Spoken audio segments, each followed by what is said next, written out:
আচ্ছা, আমি নমিতাকে অনুরোধ করব শুরু করার হ্যাঁ। জন্য। হুম। নমস্কার, শুভ সন্ধ্যা। আমি নমিতা দাস।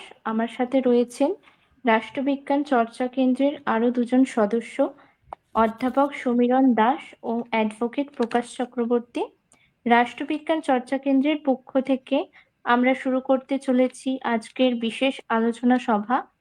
আজকে আমাদের সাথে রয়েছেন দুজন অতিথি, ডক্টর প্রদীপ বসু স্যার এবং ডক্টর পার্থপ্রতিম দুবে স্যার। আজকের আলোচনার সভাপতিত্ব করবেন ডক্টর প্রদীপ বসু মহাশয় এবং আজকের আলোচনার speaker doctor Parthapratim Dubey sir. আজকের বিষয় হলো looking back Telangana movement 1946 to 51। আজকে আলোচনার সভাপতিত্ব যিনি করবেন তার একটি ছোট্ট পরিচিতি সকলের মধ্যে তুলে ধরছি। ডক্টর প্রদীপ বসু স্যার প্রেসিডেন্সি ইউনিভার্সিটির রাষ্ট্রবিজ্ঞান বিভাগের অবসরপ্রাপ্ত অধ্যাপক এবং এই বিশ্ববিদ্যালয়েরই প্রাক্তন ডিন অফ আর্টস। স্যারের লেখা অনেক বই রয়েছে, তার মধ্যে উল্লেখযোগ্য বেশ কিছু বই হলো post modernism, Marxism, post colonial, a collection of articles এবং নকশালবাড়ি আন্দোলন ইত্যাদি। ডক্টর প্রদীপ বসু স্যারকে অসংখ্য ধন্যবাদ এত ব্যস্ততার মধ্যেও এই প্ল্যাটফর্মে আলোচনা সভায় থাকার জন্য। তিনি নিয়মিতভাবেই সভাপতিত্ব করে থাকেন এবং তিনি বিভিন্ন ন্যাশনাল ও ইন্টারন্যাশনাল সেমিনারে স্পিকার হিসেবে অংশগ্রহণ করেন। এবার আসি আজকের আলোচনাতে যিনি speaker, doctor Parthapratim Dubey sir. তার একটি ছোট্ট পরিচিতি তুলে ধরছি আপনাদের সামনে। স্যার হলেন একজন ম্যাথের টিচার এবং রিসার্চার। তিনিও বিভিন্ন ন্যাশনাল ও ইন্টারন্যাশনাল সেমিনারে অংশগ্রহণ করে থাকেন। স্যারের লেখা একটি উল্লেখযোগ্য বই হলো তেলেঙ্গানা আন্দোলন 1946 to 51, যা আজকের আলোচনার কেন্দ্রবিন্দু। ধন্যবাদ। ডক্টর প্রদীপ বসু স্যার আজকের আলোচনাটি শুরু করছেন। ধন্যবাদ। অনেক ধন্যবাদ নমিতা। আচ্ছা, আমাদের বক্তা পার্থপ্রতিম দুবেকে আমি স্ক্রিনে দেখতে পাচ্ছি না। আহ, আহ, উনি উনি একটু বেরিয়ে গেছেন একবার স্যার। ওনাকে উনি একটু বেরিয়ে যোগাযোগ গেছেন, আবার করবে, জয়েন করতে পারছে। ওনাকে একটা আচ্ছা, ফোন আমার কাছে তো করবে। ওনার ফোন নাম্বার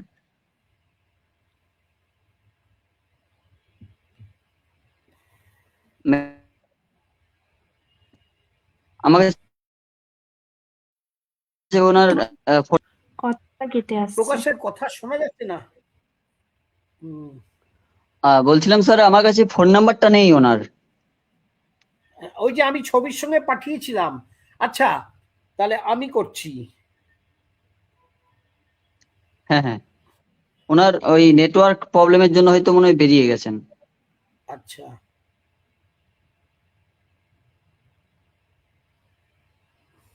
সকলে একটু মার্জনা করবেন। আমাদের আলোচনাটা আরেকটু পরেই আমরা শুরু করছি, কারণ আমাদের যিনি স্পিকার আছেন ওনার নেট ইতিমধ্যে জয়েন করলেই আমরা আজকের আলোচনা শুরু করে দেব।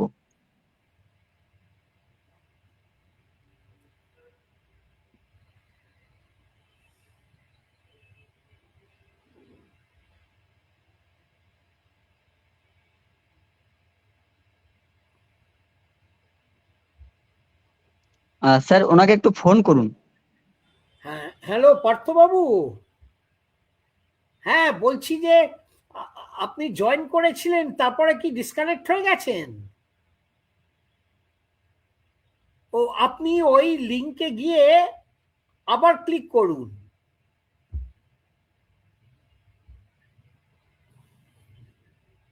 হ্যাঁ, করে এবার ওই নিচে স্ক্রোল করে করে নিচে যান, দেখুন একটা এন্টার।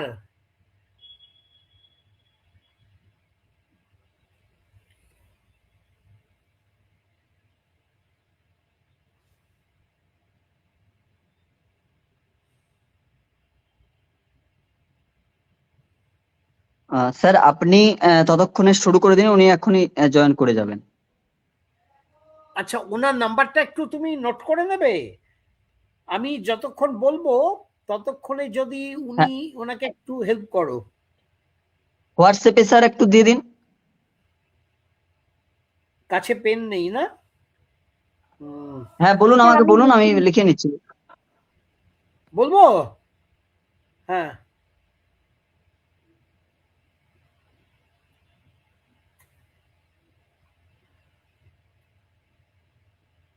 98301।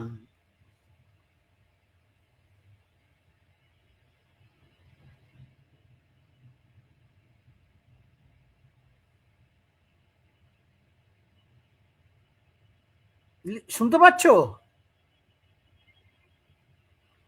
হ্যাঁ স্যার, শোনা যাচ্ছে।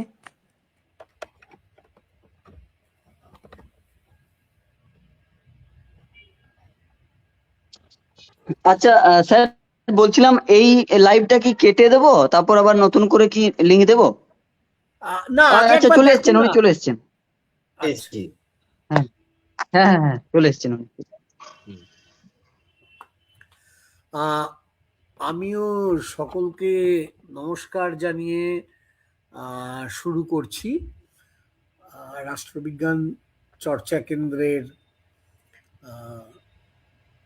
সংগঠক অ্যাডভোকেট প্রকাশ চক্রবর্তী, অধ্যাপক সমীরণ দাস, রাষ্ট্রবিজ্ঞানের ছাত্রী নমিতা দাস, সকলকে এবং অন্যান্য আরও যারা আছেন তাদের সকলকে ধন্যবাদ জানাচ্ছি।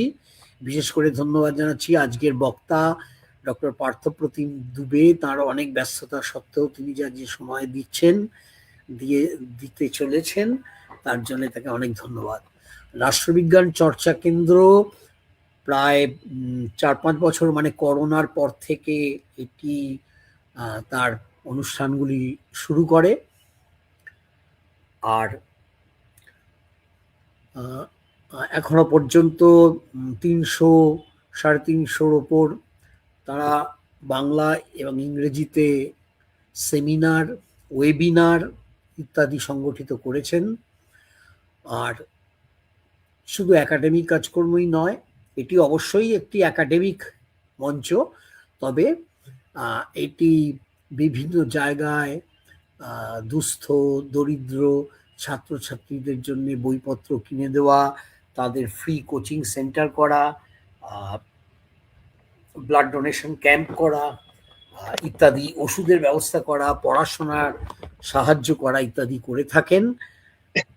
এই খুব সম্প্রতিও তারা একদম গ্রামাঞ্চলের দরিদ্রতম মানুষদের জন্য বেশ কিছু কাপড়, জামা কাপড় তারা বন্টন করেছেন। তো আর বাংলায় তারা যে এই অনুষ্ঠানগুলি সব তো বাংলায় হয় না, কিন্তু বেশ কিছু বাংলায় করেন, এটার জন্য আমি তাদের খুব প্রশংসা জানাই। বিশেষ করে বাংলা যেখানে আজকে এত অবহেলিত। তো আর আমাকে মাঝে মাঝেই তারা সভাপতিত্ব করার জন্য বা বক্তৃতা দেওয়ার জন্য ডাকেন, আমি তার জন্য অত্যন্ত গর্ব অনুভব করি, আনন্দ পাই। আর এছাড়া বলা দরকার যে ডক্টর পার্থপ্রতিম দুবে তিনি কিন্তু অঙ্কের মাস্টার মশাই। একটি স্কুলে তিনি ম্যাথমেটিক্সের টিচার। তিনি পিএইচডি করেছেন ম্যাথমেটিক্সেই। তার অনেকগুলো গবেষণাপত্র, সেগুলো বিভিন্ন জাতীয় ও আন্তর্জাতিক পত্রপত্রিকাতে প্রকাশিত হয়েছে। গণিতে, রাষ্ট্রবিজ্ঞানে তার আবির্ভাব অনেকটাই অন্যতম বিরল ঘটনা, এবং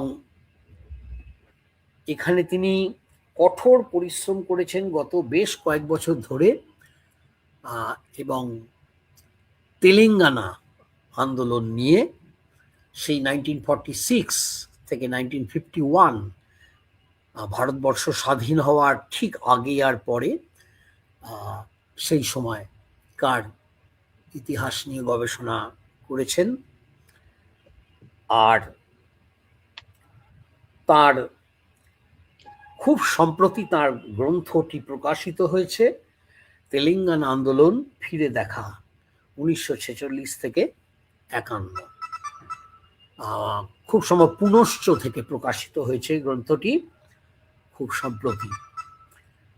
এবং আমি এটি মোটামুটিভাবে যা দেখেছি একটি অত্যন্ত গভীর পরিশ্রমসাধ্য গবেষণার ভিত্তিতে এই গ্রন্থ লেখা হয়েছে, বিপুল কষ্টসাধ্য গ্রন্থ।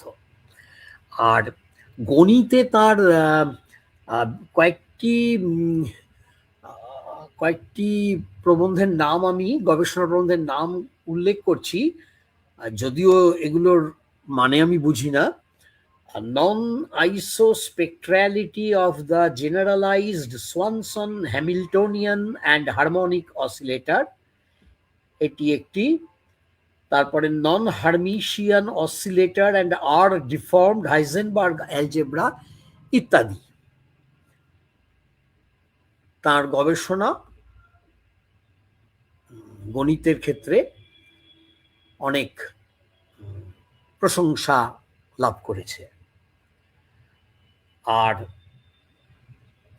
ডক্টর পার্থ দুবেয়ার যেটা নিয়ে বলবেন, আমি খুব সংক্ষেপে একটু মুখবন্ধ করে দিই যে আমরা জানি ভারতের কমিউনিস্ট পার্টি সেই ব্রিটিশ আমলে তৈরি হয়েছিল, বিদেশের মাটিতে 1920 সালে কোনো রকমে একটা হয়েছিল, আবার 1925 সালে ভারতবর্ষের বুকে আনুষ্ঠানিকভাবে এই পার্টি তৈরি হয়েছিল এবং অজস্র আত্মত্যাগ, বীরত্বপূর্ণ সংগ্রামের মধ্যে দিয়ে এই পার্টি কাজ করেছে এবং অনেক সময় ভুলভ্রান্তিও করেছে, আবার অনেক সময় অত্যন্ত বিপুলভাবে শ্রমিক কৃষকদের, জনসাধারণ, শ্রমজীবী জনসাধারণকে সংগঠিত করেছে।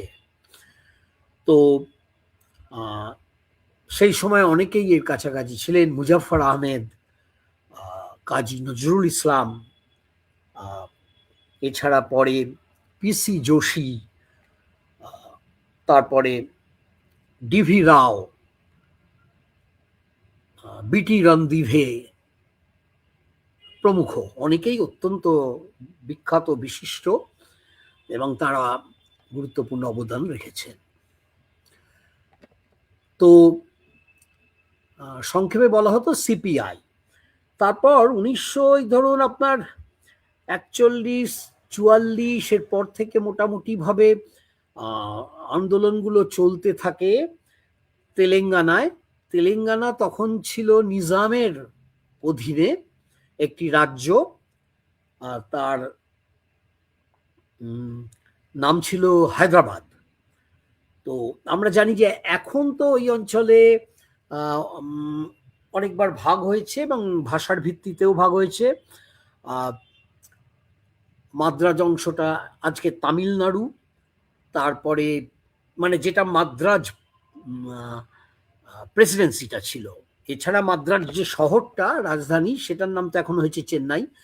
তাছাড়া অন্ধ্রপ্রদেশ, তার পাশে তেলেগু ভাষী, তামিলনাড়ু তামিল ভাষী, অন্ধ্রপ্রদেশও আলাদা হয়েছে। আবার এর থেকে বেরিয়ে গেছে তেলেঙ্গানা। আমি যতদূর জানি তেলেঙ্গানা আর অন্ধ্রপ্রদেশের ভাষা তেলেগু, কিন্তু দুটো আলাদা রাজ্য। তেলেঙ্গানার রাজধানী হায়দ্রাবাদ। তো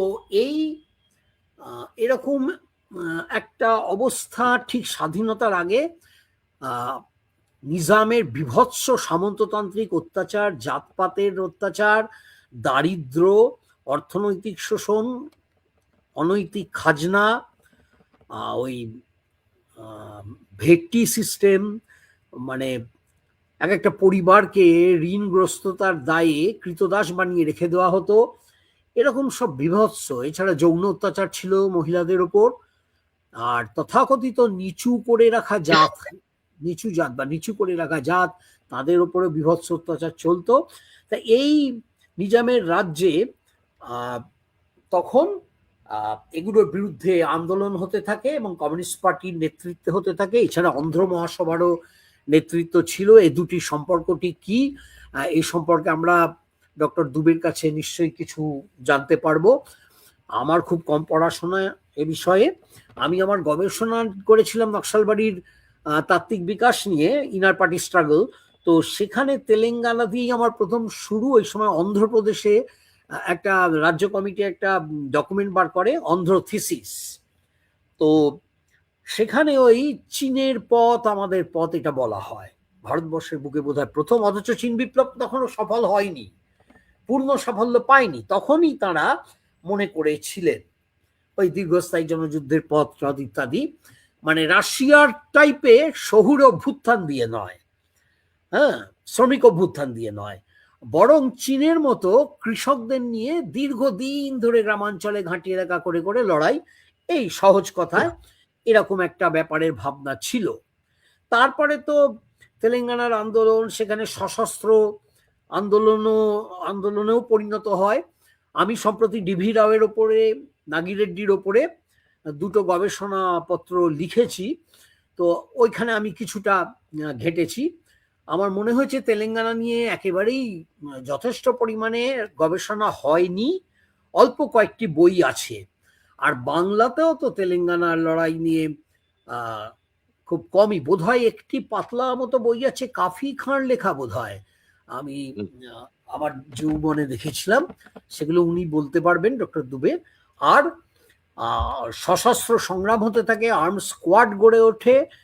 এক জায়গায় দেখছি 3000 গ্রাম মুক্ত হয়, আরেক জায়গায় দেখছি 4000 গ্রাম মুক্ত হয়।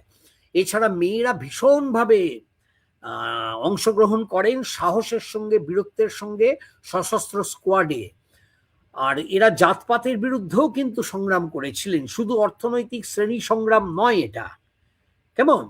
আবার ধর্মীয় বিভেদের, সাম্প্রদায়িকতার বীজ তখনও ছিল, আজকে যেটা আমরা ভীষণভাবে ফেস করছি ভারতে, আবার পাশের বাংলাদেশে, পাকিস্তানে, আফগানিস্তানে। এই ভারতীয় উপমহাদেশে ভীষণভাবে ধর্মীয় বিভাজন তো আছেই, শ্রীলঙ্কাতেও বাদ যায়নি। তো এখানে পাশাপাশি মায়ানমার, সেখানেও আমরা দেখেছি ধর্মের ভিত্তিতে রোহিঙ্গাদের উচ্ছেদ করা, এরকম সব পরিস্থিতি।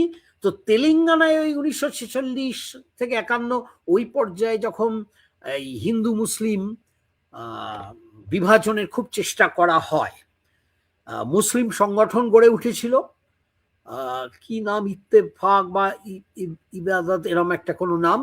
আর তাছাড়া হিন্দুদের সংগঠনও গড়ে উঠেছিল, দুটো সাম্প্রদায়িক সংগঠন, এবং ব্রিটিশ তাদের প্রচুর সহায়তা করত। কমিউনিস্ট পার্টি খুব বীরত্বের সঙ্গে সাম্প্রদায়িকতার বিরুদ্ধেও লড়াই করেছে। আবার এই ওখানকার রাজাকার, তারপর ওই ডোরা এরকম একটা শব্দ ছিল, যারা যোদ্ধার, তাদের বিরুদ্ধে শ্রেণী সংগ্রামগুলো চালিয়েছিলেন। তারপরে অবশ্য খুব করুণ ইতিহাস, অজস্র শহীদ, অজস্র অকথ্য অত্যাচারের বলি হন বহু মানুষ, বহু কৃষক, মেয়েরা। এবং এই আন্দোলনে নেহেরু, ভারতের প্রথম প্রধানমন্ত্রী নেহেরু, 1947 সালে ভারত যেই স্বাধীন হলো, নেহেরু এরপর ওখানে আর্মি পাঠালেন। এই অভ্যুত্থান সংগ্রাম ব্যর্থ, হয়তো ব্যর্থই বলবো, জানি না, তাকে দমন করা হলো সামরিক শক্তির সাহায্যে। তারপর তো নিজামকে সরিয়ে দেওয়া হলো, ইত্যাদি ঘটনাগুলো। বহু মানুষ শহীদ হয়েছিলেন। তেলেঙ্গানার ইতিহাস আমাদের একটা বিরাট গর্বের, আমাদের বীরত্বের এবং অনেক কষ্টের ইতিহাস।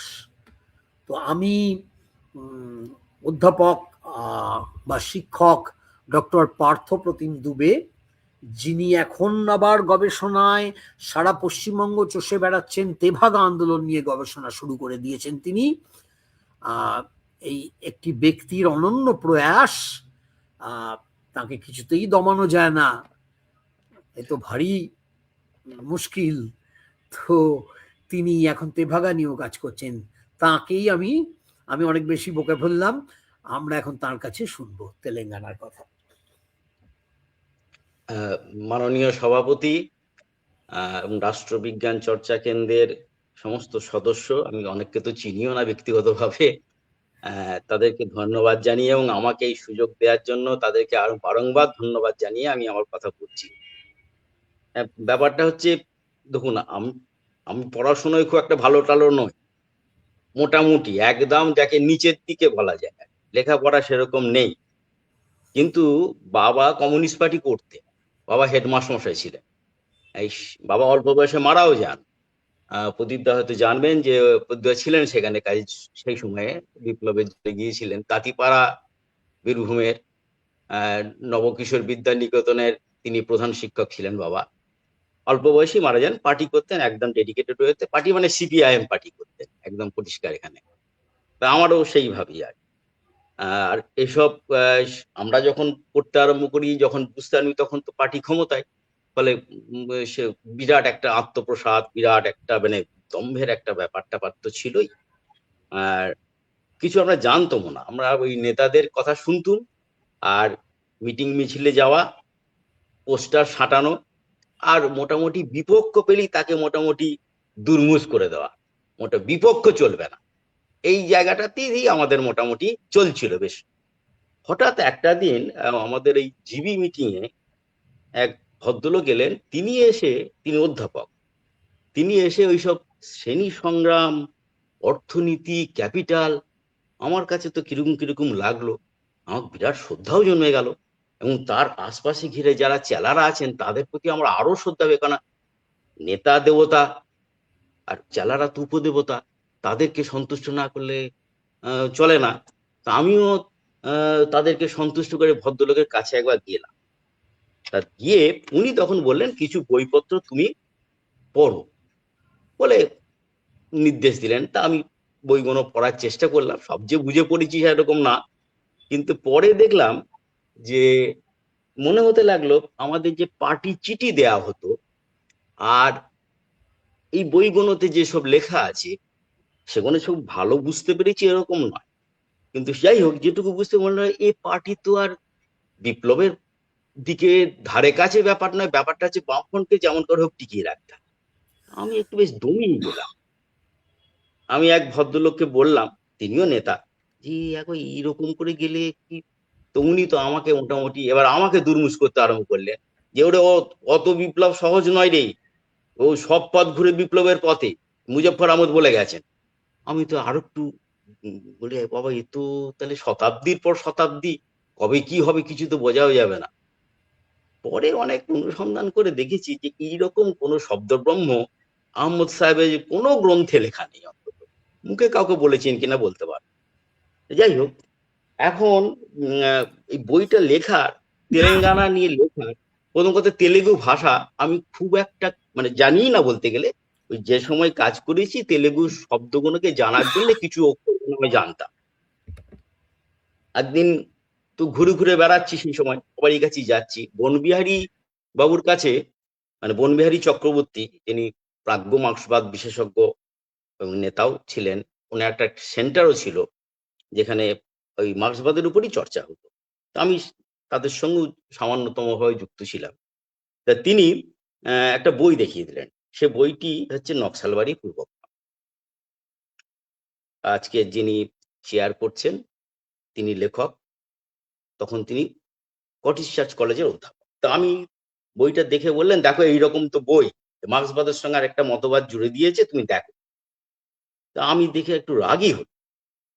আমি তার সঙ্গে দেখা করতে গেলাম এবং দেখা করতে গিয়ে উনি স্কটিশ চার্চ কলেজে আসতে বললেন।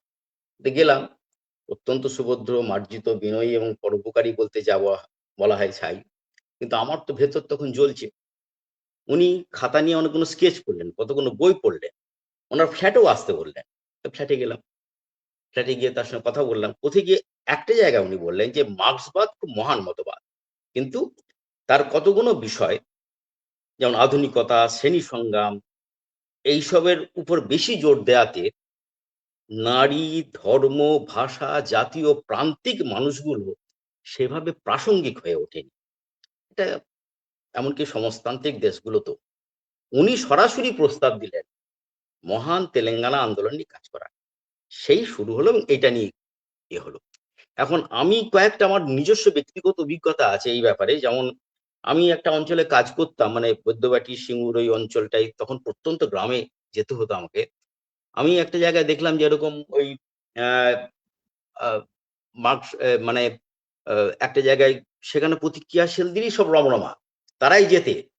কিন্তু ওই মহিলাদের সংগঠিত করতে গিয়ে দেখা গেল যে সেখানে ওই একটা মদ ব্যবসায়ীর বিরুদ্ধে তাদের খুব ক্ষোভ, কারণ ঘটিবাটি বিক্রি হয়ে যাচ্ছে।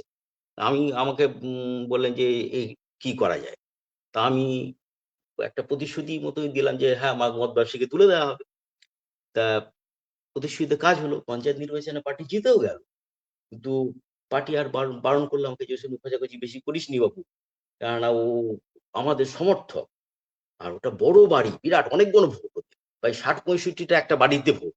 বলে ওইটা নিয়ে আমাকে বারণ করলো। আমিও দমে গেলাম, হতোদ্যম। নারীরাও আমাদের কাছ থেকে চলে গেল, আমরা একদম ওইখানটা ফ্লপ হলাম। এরকম বহু জায়গায় দেখেছি, ধর্ম নিয়েও দেখেছি যে মানে অনেক বড় বড় মাপের নেতার বাড়িতেও ঝাঁটা জুতো টাঙিয়ে রাখতে, ফলে এরা সব দেখা গেছে আর কি। তা আমি যখন তেলেঙ্গানা আন্দোলন করি, তখন একটা জায়গায় আহ, আমি একটা পেলাম, সেটা হচ্ছে এই যে নরহরি কবিরাজের একটা বই পেলাম, আমাকে দিল। সেটা ওই বিখ্যাত বই অবশ্য তার, যে মানে উনি বললেন যে সেখানে উনি বলেছেন যে মানে কাকে বলে উত্তর আধুনিকতা, এই হচ্ছে বইটার নাম। সেখানে বললেন যে এই যে নিম্নবর্গীয় পণ্ডিতগণ সাঁওতাল বিদ্রোহ, বিরসা বিদ্রোহের মতো রাজনীতি পূর্ব কৃষক অভ্যুত্থান নিয়ে আহ্লাদিত, তখন তেভাগা বা তেলেঙ্গানার মতো সচেতন কৃষক বিদ্রোহ নিয়ে তাদের মধ্যে কোনো উৎসাহ চোখে পড়ে না, কারণ সম্ভবত এইসব আন্দোলন বাইরের মানে মার্ক্সবাদের তত্ত্বের সাহায্যে সংগঠিত এবং তাদের মতে যে তত্ত্ব অভিজাত তন্ত্রের নিদর্শন। আমার এক বন্ধু শুনে বলে, দেখ এই বই এইসব লিখেছে, ছেড়ে দে বাবা, বেঁচে যাবি, নাহলে বিস্তর গালিগালাজ তোর কপালে নাচছে। তা আমি বললাম যে ছেড়িয়ে দিই, আর প্রদীপ দাকে আর বললাম না, আমি ছেড়িয়ে দেবো, তাহলে এটা আর করার নেই। তারপরে এক সময় ভাবলাম যে না, ছেড়ে দিলে ছেড়িয়ে দেবো এতটা কাজ করে। তখন ওই ঐতর ব্রাহ্মণের বিখ্যাত সেই চরৈবতী শ্লোক, যা ইন্দ্র রোহিতাশ্বকে পথ চলার প্রেরণার জন্য বলেছিলেন। আরেকটা ছিল হেরাক্লিটাসের একটা বাণী দেখলাম, সেখানে বললেন যে প্রতিদিন ওঠে এক নতুন সূর্য। তাহলে ভাবাই যেতে পারে তেলেঙ্গানাকে। আর দ্বিতীয়ত রবীন্দ্রনাথ, যিনি বললেন যে আমাদের যে কোনো চেতনার রঙই পান্নাকে সবুজ, আমাদের চেতনার রঙই পান্নাকে সবুজ সুন্দর দেখায়। ফলে যে কোনো বিচিত্র পথেই এই আন্দোলনটাকে ভাবা যেতে পারে। আর সব থেকে যিনি প্রাসঙ্গিক হয়েছিলেন, তিনি হচ্ছেন একটি বাচ্চা মেয়ে, নরসাম্মা, তেলেঙ্গানা আন্দোলনের সক্রিয় কর্মী। তিনি আহ আহ, সেই সময়ের সর্বময়কর্তা পি সুন্দরাইয়াকে তুলে কাঠগড়ায় তুলে বললেন যে শত্রুদের উপর সত্যিকারের গেরিলা হামলাতে মেয়েদের অংশ নিতে কেন দেন না আপনারা। এই গরিব কৃষক পরিবার থেকে উঠে আসা ২০ বছর বয়সের এক কর্মী এই প্রশ্নকে উৎসাহ দিল, প্রেরণা জাগালো নতুন করে ভাবার। আমি এইটাতেই খুব উৎসাহ পেলাম যে তাহলে এটা ভাবা যেতেই পারে। আর দেরিদার কথা তো একটা ছিলই, সেই যে রুশোর ধারণার উপর কটাঘাত করলেন যে খাঁটি এবং একমাত্র সত্য বলে কিছু হয় কি পৃথিবীতে, বোধহয় হয় না। আসলে বিভিন্ন রাজনৈতিক ও সামাজিক ফন্দি ফিকিরে অনেক কিছুই তো খাঁটি বলে সত্য বলে বিক্রি হয়। ফলে এক বা অদ্বিতীয় কিছু সম্ভব কিনা এটা হচ্ছে বিচার করা যাবে কিনা, এগুলো নিয়ে প্রশ্ন উঠতেই পারে।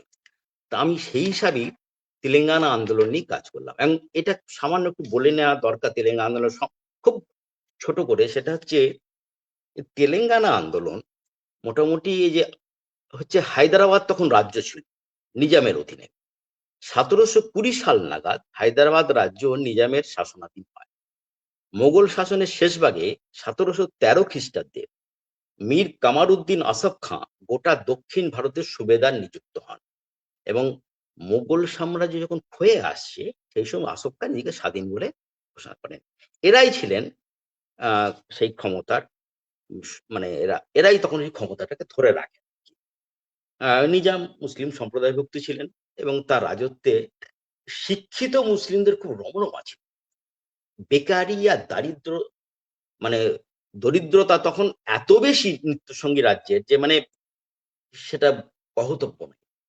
নিজামের কিন্তু সেসব দিকে ভ্রুক্ষেপই ছিল না এবং তিনি সমস্যা হচ্ছে রাজ্যটা বেশিরভাগই হিন্দু, মুসলিম সেখানে খুব সংখ্যালঘু, কিন্তু মানে অমুসলমান বেশি, কিন্তু তিনি তাদের ধর্ম, ভাষা, সংস্কৃতি এইসব নিয়ে যে খুব যে ভাবতেন বা ভাবনার চিন্তা করতেন তেমন না।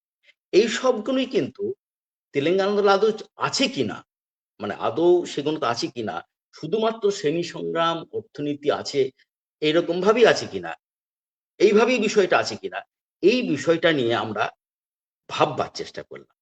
তা আমরা যা দেখলাম যে ধরুন সেই সময় যে রিপোর্ট আমরা পেয়েছি যে ধরুন 12% মানুষের ভাষা আমরা দেখেছি চেপে বসলো 80% মানুষের উপর। অর্থাৎ ওখানে উর্দু ভাষাই ছিল, সেই সময় উর্দুভাষীর সংখ্যা ওই সময়ে ছিল প্রায় 21 লক্ষ, আমি যেটুকু দেখেছি আর কি। এবং আর বাকি সবাই ছিলেন প্রায় অন্য উর্দুভাষী ছিলেন না, কিন্তু তাদের উর্দু ভাষা শিখতেই হতো। বিশেষত ছোট ছোট প্রাইমারি স্কুল থেকে যারা পড়তেন তাদের উর্দু ভাষা শিখতেই হবে, একদম বাধ্যবাধকতা। অন্য ভাষা শেখা যাবে না তা নয়, কিন্তু অন্য ভাষা শিখতে গেলে প্রশাসকের কাছ থেকে অনুমতি নিতে হতো এবং প্রশাসক মানে স্থানীয় প্রশাসক, কোনো ক্ষেত্রে নিজামের কাছ থেকে স্বয়ং নিতে হতো। অর্থাৎ এইরকম একটা ব্যাপার ছিল। অর্থাৎ নিজাম চাইছিলেন গোটা রাজ্যটার একটা ইসলামীকরণ। তা আমরা এইটাই আর কি ভাবলাম যে তাহলে এইটা একটা অত্যাচার ভাষা হিসাবেও তার মধ্যে ছিল। শুধু তাই নয়, ধরুন ধর্মের প্রভাবও সেটার একটা চাপিয়ে দিত। যেমন ধর্মের বিভিন্ন ক্ষেত্রে উনি ভাবতেন যে গোটা মুসলিম সম্প্রদায় হচ্ছে এই রাজ্যের শাসক এবং নিজাম তার প্রতিনিধি, এবং এইভাবেই উনি মানে ভাবতেন আর কি। এবং এইভাবেই উনি চিন্তা করতেন যে আমার দেশে, আমার এই রাজ্যেতে, হায়দ্রাবাদ রাজ্যের ধর্মীয় চেতনা মানে শুধু ইসলাম ধর্মের উপর চেতনা বলেই ভাবতেন। আচ্ছা, এবং শোষণ ছিল অস্বাভাবিক। শোষণ মানে সাংঘাতিক রকম শোষণ। প্রায় ধরুন 1,50,00,000 বিঘে মতো, 1,50,00,000 বিঘে হায়দ্রাবাদের নিজামের নিজস্ব ছিল। এই গুলিকে ওনাদের ভাষায় বলা হতো সার্ফ ই খাস। 15 লক্ষ ভূমিদাস ছিলেন, এই বিপুল পরিমাণ জমি চাষ করত এবং এর থেকে আয় হতো বার্ষিক প্রায় 5 কোটি টাকা। নিজামের হীরা, মুক্ত, সোনার অলংকারের দাম ছিল কমপক্ষে 600 কোটি টাকা। ফলে এইরকম, আর সমস্ত প্রায় মানে বেশিরভাগই কলকারখানা মালিক ছিলেন নিজাম স্বয়ং। মানে হায়দ্রাবাদে যা যা ছিল, ওই রাজ্যের যা যা কলকারখানা ছিল সেগুলো বকলমে রাজত্ব মালিক ছিলেন নিজাম। নিজামের অনেক শোষকের দলও ছিল, কৈগাঁও, সংস্থানম, জায়গিরদার, ইজারাদার, বাঞ্জারদার, মক্তেদার, ইনামদার, এরকম অগ্রহারম, এরকম বহু রকমের সব বিভিন্ন রকম শোষণের কায়দা ছিল আর কি। এখন কুপ্রথা ছিল খুব। কুপ্রথা মানে একটা ওই বিনা পয়সায় নামমাত্র মূল্য হতে পারে, আবার এমনিও হতে পারে, ফেত্তি প্রথা বলে একটা প্রথা ছিল। সেই প্রথায় মানুষকে প্রায় একদম মানে বংশ পরম্পরায় মানে করে দেখা হতো, বন্ধ করে রাখা হতো যে এইটা তোমাকে করতেই হবে। যেমন ধরুন মুচির যারা কাজ করতো, আমি দেখেছি যে মানে যেটা পেয়েছি আমরা, যে তারা দেশমুখের বাড়ি, দেশমুখ মানে ওখানকার যারা জায়গিরদার ছিলেন তাদের দেশমুখ বলা হতো, তাদের বাড়ির জুতো সেলাই, কুয়ো থেকে জল তোলা, গরুর গাড়ির জল তৈরি করা, এসব একদম তাদের করতেই হবে। পালকি চড়িয়ে জমিদার পরিবারের লোকজনদের দীর্ঘ পথ নিয়ে যেতে হতো বিনা পয়সায়, একটা পয়সা না। গরুর গাড়ি বা ঘোড়ায় চড়ে জমিদার ও তার পরিবারের লোকজন গেলে ওই গাড়ি বা ঘোড়ার পাশে পাশে দৌড়তে হতো, মানে তাকে রক্ষা করার জন্য। বিশেষ কিছু সম্প্রদায়ের মানুষ এসব করতেন, এরা হলো বোয়ালু, বেস্টালু, চাকালি, এরা বেশিরভাগই আমি যা দেখেছি রজক সম্প্রদায়। তারই সংগ্রহ যারা করতেন তাদেরকে একদম নিয়ম করা ছিল প্রতিদিন 5 পাত্র করে তাড়ি দিতে হবে ওই দেশমুখ জমিদার বা এদেরকে। এবং এদের আবার আলাদা গাছ ছিল, মানে 5 থেকে 10টা গাছ আলাদা করে রাখা হতো যাতে কারিগণ সেখানে ছিল দেয়া যায়। নাপিতদের কাজ ছিল প্রতিদিন দেশমুখদের বাড়ির ক্ষৌরকর্ম সেরে আসা এবং রাত্রে আবার দেশমুখের পা টিপে দেওয়া, শরীর ম্যাসেজ করা এইসব।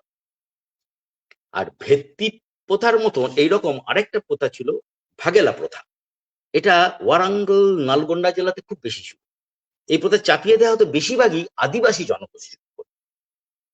আর আরেকটা ব্যাপার হতে যে ঋণের জালে কি করে আদিবাসী সমাজকে জড়িয়ে দিয়ে বংশানুক্রমিক ভাবে শোষণ করা হতো এবং বংশের পর বংশ এই কৃতদাস রূপে প্রভু সেবা করে যাওয়া হচ্ছে এ প্রথার একটা বৈশিষ্ট্য।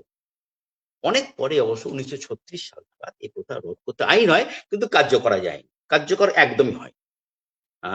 এখন আমরা দেখেছি যে অনেক জমি ছিল, তো এই জমিগুলো প্রথম দিকে ছিল ব্রাহ্মণদের হাতে। জমি যজমানি ছিল বর্ণ হিন্দু সমাজের উপর, এবং তলায় যারা বাস করতো তাদের উপর, ওই বর্ণ হিন্দু সমাজের উপর ব্রাহ্মণদের অত্যাচারও ছিল খুব বেশি।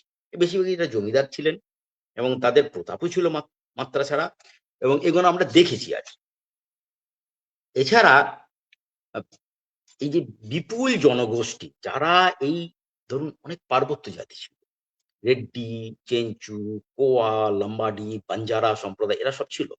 এদের উপর ব্যাপক অত্যাচার চালাতো মহাজনী কারবার, এবং সরকারি আধিকারিকরা চালাতো, শুল্ক অফিসাররা চালাতো, কন্ট্রাক্টররা চালাতো। ফলে নিপীড়িত জাতিগুলো না এমনি খুব ক্ষুব্ধ ছিল এদের উপর।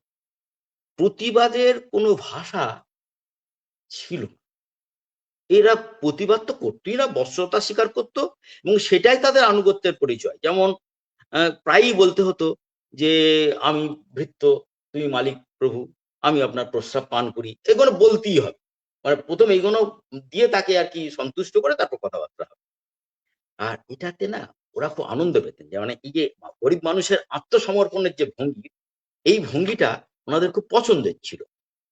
এবং আমরা দেখেছি, ধরুন আরো দেখেছি যে ক্ষেত মজুরদের অবস্থা খুব খারাপ ছিল, নুন আনতে পান্তা ছিলই প্রায়। কিছু জমি তাদের থাকলেও সে জমি ছিল প্রায় অনুর্বর জমি এবং শুকনো ডাঙা জমি। সে জমিতে চাষ করতে যাওয়ার অর্থ হচ্ছে শ্রমিক। নালগোন্ডা এবং ওয়ারাঙ্গল জেলায় আমরা যেটুকু যা দেখেছি, ক্ষেত মজুরের সঙ্গে এত বেড়ে যায়, মানে মোট জনসংখ্যার 40% ছিল প্রায় ক্ষেত মজুর। মানে এতটা প্রচুর পরিশ্রম করতে হতো। ধরুন প্রায় এক একজনকে বিশ্রাম না নিয়ে, কোনো বিশ্রাম পাওয়া যেত না, কিন্তু 9 ঘন্টার বেশি চলতো, এবং এত পরিশ্রম করেও সংসারও চলতো না, 5-6 মাস চলতো হয়তো, আর তারপর আবার ঋণের জেলে বেরিয়ে যেত আর কি। আমাদের বিখ্যাত সমাজতাত্ত্বিক ছিলেন SC দুবে। তিনি একটা সন্ধান গ্রাম পেয়েছিলেন যেখানে 380 জন পরিবারের মধ্যে 110টি পরিবারের মানে একটুখানি জমি, মানে এক চিলতে বলতে পারা যায়, জমি চাষের জমি ছিল, এবং জীবনযাত্রায় নির্ভর করতো পরের জমিতে চাষ করে বা আমি আরেকটা জায়গায় যা দেখেছি যে দেশমুখদের আয়ের উৎস কোনো কোথায় ছিল, আয়ের উৎস ছিল রাইস মিল, ছিল প্রচুর রাইস মিল। এবং যেমন 204টি ধান কল, শস্য কল, তুষের কল 214টি, তৈলবীজ কল 172টি, 351টির মতো তুলা কল। আর প্রচুর লোকজন এতে, প্রায় মানে আমরা সেই সময়কার স্ট্যাটিস্টিক্যাল ইয়ার বুকে এগুলোতে আমি দেখেছি যে প্রচুর পরিমাণের লোকজন এতে কাজও করতো, কিন্তু বেশি শ্রমিক কিন্তু নিত না ওরা। ওরাই 40 জনেরও খুব জোর 80 জন হচ্ছে ম্যাক্সিমাম, 40 জন হচ্ছে মিনিমাম, মানে এরকম ভাবে চলতো। তো আমরা আরেকটা দেখেছি যে এই যে যখন এরকম অত্যাচার হচ্ছে, কমিউনিস্ট পার্টি তখন সেই জায়গাগুলোতে ধরে। যদিও কমিউনিস্ট পার্টি আমাদের তেলেঙ্গানা ওই অঞ্চলে কমিউনিস্ট পার্টি কিন্তু খুব একটা যে প্রথমের দিকে ছিল তা নাই। সত্যি কথা বলতে গিয়ে কমিউনিস্ট পার্টির প্রতিষ্ঠাই প্রায় পি সুন্দরাইয়ার হাত ধরেই হয়। পি সুন্দরাইয়া তো উনি রেড্ডি ছিলেন, কিন্তু উনি নিজের পদবি ত্যাগ করে সুন্দরাইয়া হন। এবং কমিউনিস্ট পার্টি তার কাজের ক্ষেত্রে না সব থেকে মানে বড় চাষি ছিলেন তারা, হচ্ছে সেই জাতির নাম হচ্ছে কামা। সেই কামা জাতিকে বেছে নেয়, কারণ বেছে নেওয়ার কারণ ছিল ব্রাহ্মণ ও রেড্ডিরা তারা সাধারণত একটু কংগ্রেস মনোভাবাপন্ন ছিল, এটাই সেলিগ হ্যারিসন বলে এক গবেষক তিনি দাবি করেছেন, এবং সেটা ঠিকই। কারণ কামাও রেড্ডিদের মধ্যে যে সমাজে জাতিগত আধিপত্যের রেশারেশি ছিল, তার ফলটাই ভারতের কমিউনিস্ট পার্টি কিন্তু গ্রহণ করার চেষ্টা করে। এবং আমি আরেকটা খুব লেগেছে, যেমন ধরুন অন্ধ্রে কিন্তু কমিউনিস্ট পার্টি যারা তৈরি করেন তাদের মধ্যে বেশিরভাগই কিন্তু উচ্চ বর্ণের প্রভাবই বেশি ছিল, এবং তারাই নেতৃত্বে ছিলেন। যেমন ধরুন পলিপেড্ডি রণসিম্মা, কাম্ভামপতি সত্যনারায়ণ, সুন্দরাইয়া, নন্দুরি প্রসাদ রাও, এরা সব অন্ধ্র কমিউনিস্ট পার্টি প্রতিষ্ঠার জন্মলগ্ন থেকে ছিলেন। এরা কেউই কিন্তু কামা জাতিভুক্ত নয়, কিন্তু কামা জাতিভুক্ত বেশ কেউ ছিলেন, যেমন চন্দ্রশেখর রাও, সি রাজেশ্বর রাও, এম বাসাপ্পুনায়া, এরা প্রত্যেকেই কামা জাতি ছিলেন। এবং এর আমি আগেই বললাম যে কমিউনিস্ট পার্টি কামা জাতিকে কিন্তু খুব মানে ধরেছিলেন আর কি। আমরা আরেকটা যেটা দেখি, ধরুন এই সময় অন্ধ্রে কিষাণ সভা প্রতিষ্ঠার একটা সময় থাকে আর কি, প্রতিষ্ঠা হয় কিষাণ সভা। প্রথমে এনজি রঙ্গ বলে এক অধ্যাপক, তিনি এই আরম্ভ করেন এই কাজটা, এবং তিনি নিদুব্রলুতে একটা ভারতীয় কৃষক প্রতিষ্ঠান গড়ে তোলেন, এবং এই সংগঠনটি সিপিআই এর নিষিদ্ধকালে পার্টি কর্মীদের ট্রেনিং দেওয়ার জন্য ব্যবহার হতো।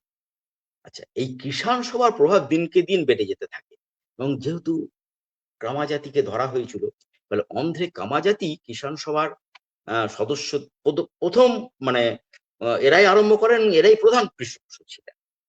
আর কিষাণ সভার বৃদ্ধির জন্য আমার নিজের যেটা মনে হয়, কংগ্রেসের অতটা সেই সময় মানে অতটা সচেষ্ট ছিল না, ফলে এই কিষাণ সভা কিন্তু একচেটিয়া বাড়তে আরম্ভ করে, এবং কৃষি সমস্যাকেই কমিউনিস্ট পার্টি কিষাণ সভার মাধ্যমে জোরের সঙ্গে কৃষকদের মধ্যে রাখে। এবং এটাও দেখা গেছে যে 1940 সালে বসন্তকালে অন্ধ্রের পালসাতে রাহুল সংকীর্তনের মতো ব্যক্তিত্ব, তিনিও ওখানে মিটিং করতে গেছেন, সমর্থন করে সেখানে বক্তব্য রেখেছেন। ফলে একটা কিষাণ সভার বৃদ্ধি লাগতে দেখা যায় আর কি। 41-42 সালে অন্ধ্রে কৃষক সভার সদস্য ধরুন 36,993 জন, 43 সালে সেটা বেড়ে দাঁড়ালো 55,560 জন, 1944 সালে 1,01,502 জন, 45 সালে 1,68,384 জন। আমি মানে এই জন্য বলছি যে 1946 সাল মানে যখন তেলেঙ্গানা আরম্ভ হচ্ছে, সেটা তখন প্রায় 1,55,000-এরও বেশি প্রায় কিষাণ সভার সদস্য। তাহলে এই যে 12 যে দেখা যাচ্ছে বিশ্বতে বেজোয়ারায় যেটা বেশি হয় আর কি, সেখানে প্রায় 1 লক্ষ লোকের জমায়েত করে কিষাণ সভা। এবং বুঝতেই পারছেন এই যে প্রচুর পরিমাণে মানুষজন, বিশেষত কৃষক মানুষ, তারা কিন্তু এই কমিউনিস্ট মতবাদে, বিশেষত তরুণ যুক্তিবাদী সমাজ যারা ছিলেন, তারাও সেই সময় এতে যোগদান করেন আর কি। আসলে সেই সময় না রাজ্যের একটা দমবন্ধকর একটা অবস্থা ছিল। ফলে হচ্ছে কি, কিছু স্বাধীনতাকামী মানুষ, কিছু গণতন্ত্রপ্রিয় মানুষ একত্র হন। এরা কংগ্রেস এবং নিজামের উপর খুব বীতশ্রদ্ধ। সব থেকে আকর্ষণীয় ব্যাপার, বেশ কিছু মুসলিম যুবক ছিলেন, যেমন গুলাম হায়দার, এরকম। এরা কমরেডস অ্যাসোসিয়েশন বলে একটি অ্যাসোসিয়েশন গড়ে তোলেন, যার নেতৃত্বে ছিলেন মখদুম মহিউদ্দিন। এবং হায়দ্রাবাদে কমিউনিস্ট পার্টির শাখাসমূহ যেগুলো ছিল, তাদেরকে উজ্জীবিত করতে এদের বিশাল ভূমিকা ছিল। আমরা এটা আছে। এরপরে হয় কি, 42 সালে ব্রিটিশ সরকার কমিউনিস্টদের উপর নিষেধাজ্ঞা চাপিয়ে দেয়। তখন কিন্তু একটুখানি তারা একটু সেটব্যাক হয় আর কি, সরে আসে। এখন সব থেকে কমিউনিস্ট পার্টি কৃষকদের কাছে যেটা এখনো অনেক ক্ষেত্রে প্রাসঙ্গিক, সেটাই রাখে, কৃষকের হাতে জমি দিতে হবে। কথাটা তো শুনতে ভালো, দাবি করাও সহজ, বলাও সহজ, কিন্তু কাজে পরিণত করা ততটাকে সহজ ছিল বিশেষত সেই সময়। এটা কিন্তু কমিউনিস্ট পার্টি করে, এবং চেষ্টা করে বহু মানুষের আত্মত্যাগ জড়িত এই মহান আন্দোলনে। নিজামের মধ্যযুগীয় স্বৈরতন্ত্রের বিরুদ্ধে লড়াই যে কোনো দেশের মধ্যযুগীয় বর্বরতার বিপক্ষে লড়াই থেকে কোনো অংশ কম ছিল না, এটা আমরা দেখেছি। আর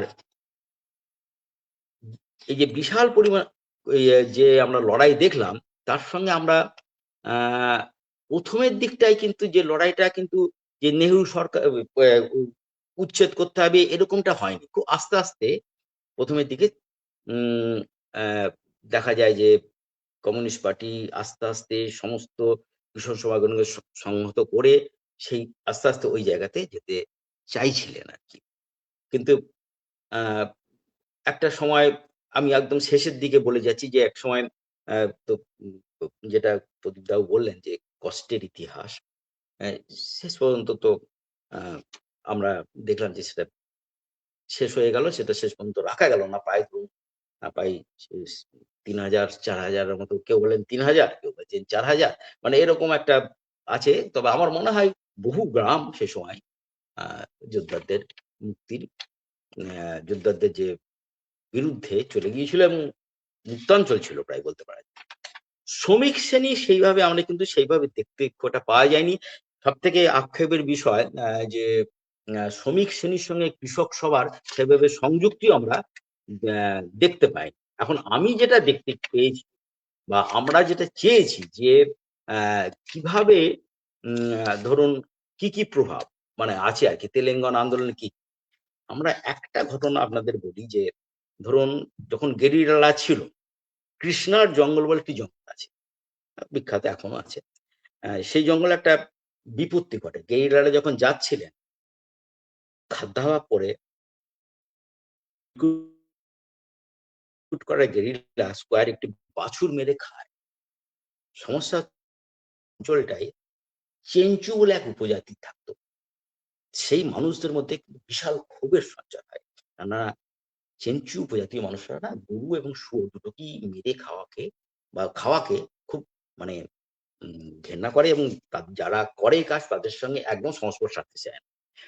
কমিউনিস্ট পার্টির নেতৃত্ব কিন্তু এই যে ইম্প্যাক্টটা গভীরতা লক্ষ্য করে এবং সেই গেরিলা নেতৃত্ব তারা এগিয়ে আসেন মানুষদের বোঝাতে, তাদের বিশাল কষ্ট করা। আমি এইটা বলছি যে এতেই কিন্তু এক একটা জাতির যে বিশ্বাসের জায়গাগুলো চিহ্নিত হয়ে যায় তো, যাতে আমাদের যে ব্রাহ্মণ্য সংস্কৃতি সেটা কতটা এক একটা মানুষের উপর প্রভাব সৃষ্টি করে। এবং আমরা দেখেছি যে প্রচুর মানুষ মানে আমি যে ধরুন কমিউনিস্ট পার্টি করছে, অথচ সে তার নিজের জাতি বহু জাতি তো ধরুন কোমতি, কাপু, রেড্ডি, এরকম কামা, সালে, ভেলামা, এরা প্রচুর কিন্তু উপজাতি এবং প্রচুর এবং প্রায় ধরুন এদেরই রাজত্ব ছিল। এবং বালিজা, গোল্লা, মুত্রাসি, তেলাগা, এরকম বহু রকম উপজাতি যারা ছিলেন তাদের সব কিন্তু উপজাতিগুলোর বৈশিষ্ট্য আমি যে দেখেছি আমাদের হিন্দু ধর্মের যে পুরাণের যেসব কাহিনী আছে তাদের উৎপত্তি কোনো তারা বলে যে এইখান থেকে হয়েছে। তাহলে এদের বিশ্বাসের জগৎ কিন্তু খুব দৃঢ় ছিল। কমিউনিস্ট পার্টি সেই জায়গাটায় তাদের যে প্রবেশ করতে পেরেছিলেন এবং শুধু তাই নয়, সেখানে তাদেরকে অক্লান্ত পরিশ্রম করে এবং ধৈর্য ধরে উপজাতীয় মানুষদের সঙ্গে মিশে তাদের মতো সামান্য পরিমাণে খাদ্য গ্রহণের মাধ্যমে জীবন ধারণ করে সেই জায়গায় সংগঠন করেছিলেন। এটা একটা অভূতপূর্ব ব্যাপার। আমার মনে হয় না ভারতবর্ষে অন্য দেশের কথা বলতে পারেন, ভারতবর্ষে এইরকম ত্যাগ স্বীকার করে কমিউনিস্টরা যে সংগঠন গড়ে তুলেছিলেন তা কিন্তু খুব মানে একদম মানে কি বলবো উদাহরণযোগ্য যাকে বলতে পারা যায়। এবং শুধু তাই নয়, অর্থনৈতিক কিছু দাবিদার তাদের কাছেও রাখেন, স্বাস্থ্য সম্বন্ধে কিছু তাদেরকে সচেতন করার চেষ্টা করেন এবং শেষে রাজনৈতিক প্রভাব যে এই যে আমি কি চাই, আমাদের শিক্ষা কিরকম হবে, এগুলো আমরা অর্থাৎ আদিবাসী সমাজের মধ্যে আমি যা দেখেছি বা যারা এতে ছিলেন এই তাদের মধ্যে আমি দেখেছি যে জাতিসত্তা এবং এই জাতিসত্তাগুলোকে কিন্তু তাদের মধ্যে একটা নিজস্ব জাতিসত্তা ছিল, কিন্তু তারা আবার কমিউনিস্ট পার্টিও করছে, মানে একসঙ্গে দুটো। আমি এই জায়গাটা বলতে চাইছি যে আমরা যে দেখলাম যে শুধুমাত্র যে শ্রেণী চেতনার অত্যন্ত প্রকাশ ঘটে গেছে ফলে তারা ওইসব কিছু মানছে না এইরকম, তারা ওটাও মানছে আবার কমিউনিস্ট পার্টিকেও তাদের সমর্থন করছে। এইটা একটা খুব আমি আমার আমি দেখতে পেয়েছি। এবং শুধু তাই নয়, মানে এটার মধ্যে আমি দেখতে পেয়েছি যে জাতিগতর মধ্যেও একটা সাংস্কৃতিক চেতনা তাদের মধ্যে ছিল। ভাষার ক্ষেত্রে আমরা কিন্তু অদ্ভুত একটা জিনিস দেখেছি। আমি একটা শুধু ঘটনা বলি, হায়দ্রাবাদ শহরে একটা সভা হচ্ছিল। সেটা 1922 সালের 11-12 নভেম্বর। বিবেকবর্ধিনী থিয়েটার হলে হচ্ছিল হিন্দু সামাজিক সংস্কার আন্দোলন ইত্যাদি। বেশিরভাগই সব বক্তৃতা দিচ্ছিল ইংরেজি, উর্দু, মারাঠিতে, এবং এদের মধ্যে কাজকর্ম হচ্ছিল মারাঠিতেই। এরই মধ্যে একজন প্রতিনিধি, তার নাম হচ্ছে আলমপল্লী ভেঙ্কটরাম রাও, তিনি তেলেগু ভাষায় একটা প্রস্তাব দেওয়ার চেষ্টা করেন। সঙ্গে সঙ্গে সবার মধ্যে গন্ডগোল বেঁধে যায়, তাকে বের করে দেওয়ার চেষ্টা হয়, এবং তেলেগু ভাষাভাষীর মানুষের হৃদয়ে সেদিন না ওই ওইটাই আসে আর কি, তুমি কেউ নও, তুমি বাইরের, তুমি তুমি আমাদের এই পরিধির মধ্যে নয়, অর্থাৎ তুমি প্রান্তিক। এটা একটা অদ্ভুত ধরনের অবস্থা সৃষ্টি হয়। একটা যে ত্যায্য নাগরিকতা, প্রাদেশিকতা, ত্যায্য একটা, তুমি তুমি কেউ নও, এইরকম একটা নিয়ে না জিনিসটা তৈরি হয়। এখন সেই দিনই আমি বলছি, এই যে ভাষার অপমান যে রাত্রিতে হলো, সেই রাত্রি অন্ধ্র জনসংঘের সৃষ্টি হয়। পরে অবশ্য এটা পাল্টে যায়, অন্ধ্র জনসংঘের সৃষ্টি হয়, এবং সেটা পরে তৈরি হয় নিজাম রাষ্ট্র অন্ধ্র জনসংঘ, এবং তার প্রথম সম্পাদক ছিলেন মদবতী হনুমন্ত রাও। এবং এই যে আর্থিক, রাজনৈতিক, সাংস্কৃতিক স্তরগুলোর মধ্যে এই যে ফারাক ছিল, এবং তাদের এই যে তেলেগু ভাষাভাষীর মধ্যে একটা ক্ষোভের সঞ্চার হলো, এটা আস্তে আস্তে না মানে মানুষের মধ্যে খুব ছড়িয়ে পড়ে, একদম তেলেগু ভাষাভাষীর মধ্যে ছড়িয়ে পড়ে, যে আমাদেরকে মানে পাত্তা দিচ্ছে না, আমাদেরকে একটু দেখছে না, কিছু ইত্যাদি ইত্যাদি। প্রথমে এইটার নাম আমি দেখলাম দুবার পাল্টে যায়। একটা হচ্ছে অন্ধ্র জনসংগম, পরে সেটা হয় কিন্তু অন্ধ্র মহাসভা, যেটা প্রদীপ দা তার বক্তব্যতে বললেন। এই অন্ধ্র মহাসভা পড়তে অনেকে তেলেগু মহাসভা বা এরকম হয়, কিন্তু অন্ধ্র মহাসভাই সবাই বলে আর কি। ওইটা আসেনি আর কি সেই সময়। এখন এইটাতে যারা যারা ছিলেন, যেমন উনাভা ভেঙ্কটরামায়ণ, মদবতী হনুমন্ত রাও, সুরবরাম প্রতাপ রেড্ডি, রবি নারায়ণ রেড্ডি, এটি কিন্তু সিপিআই এর সেই সময় তৎকালীন খুব বড় নেতা, টি অনন্ত ভেঙ্কটরাও, রামচন্দ্র রেড্ডি, গোপাল ভেঙ্কট রেড্ডি এবং দত্ত নারায়ণ, এরা সবাই ছিলেন এই আন্দোলন উদ্গাতা, এবং এরা মনে রাখতে হবে, এরা প্রত্যেকেই কিন্তু জমিদার বংশের সন্তান। আচ্ছা, এইবারে এটা আমি আরেকটা জিনিস বলে, এই তো প্রতি বছর এরা সম্মেলন করত। 1930 সালে বোধহয় মার্চ মাসে মেডক জেলার যোগীপটে অন্ধ্র মহাসভার প্রথম সম্মেলন হয়, এবং সে সম্মেলনের সভাপতি ছিলেন সুরবরম প্রতাপ রেড্ডি। এবং এটা একটা, এবার আরেকটি সম্মেলনে দেখা যায় যে বোধহয় যে বলা হয় যে যারা তেলেগুতেই বক্তব্য রাখবে, বোধহয় চতুর্থ সম্মেলন, যে যে তারাই একমাত্র বক্তব্য রাখতে পারে। ব্যাপারটা বুঝুন। এবার এতে কি হলো, এবার সবাইকে তেলেগুটা জানতে হচ্ছে, এবার যিনি তেলেগু জানেন না তিনি আর বক্তব্য রাখতে পারছেন না। মানে এটাও হয়েছে এই এই সবার ইতিহাসের মধ্যে। মানে খুব ইন্টারেস্টিং। পরবর্তীকালে এটা অবশ্য সংশোধন করে নেওয়া হয়, কারণ একজন বললেন যে যদি গান্ধীজি এই সবাই কোনো মেসেজ পাঠান বা বলতে চান, তাহলে তাকে তেলেগু ভাষায় বলতে হবে, এবং তার তার বক্তব্য রাখা যাবে না বা তার বক্তব্য শোনা যাবে না।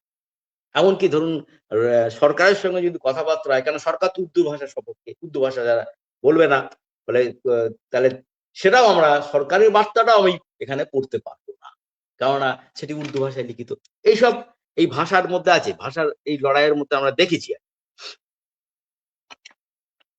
এরপর আমরা যেটা দেখি যে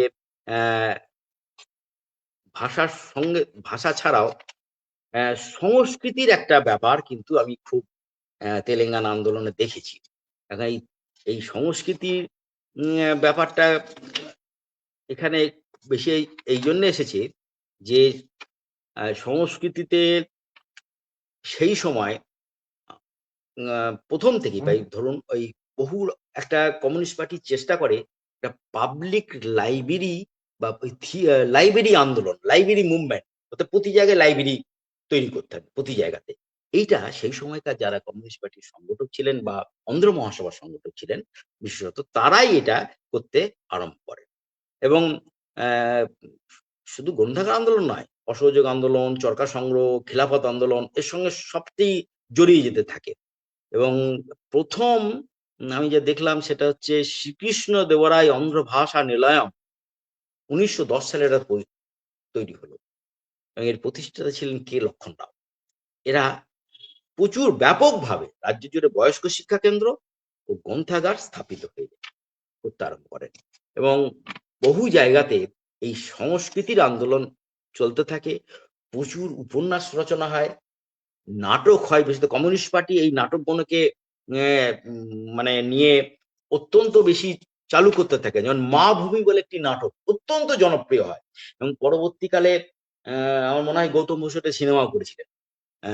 তা এইরকম সংস্কৃতি এখানে কিন্তু অত্যন্ত মাভূমি নাটক বিশাল এবং সেখানে একটা আহ, মানে বহু রকমের, যেমন গজিলা সদ্দুলু বলে একটা নাটক তৈরি হতো, বুড়া কথা বলে একটা ইয়ে হতো সেখানে।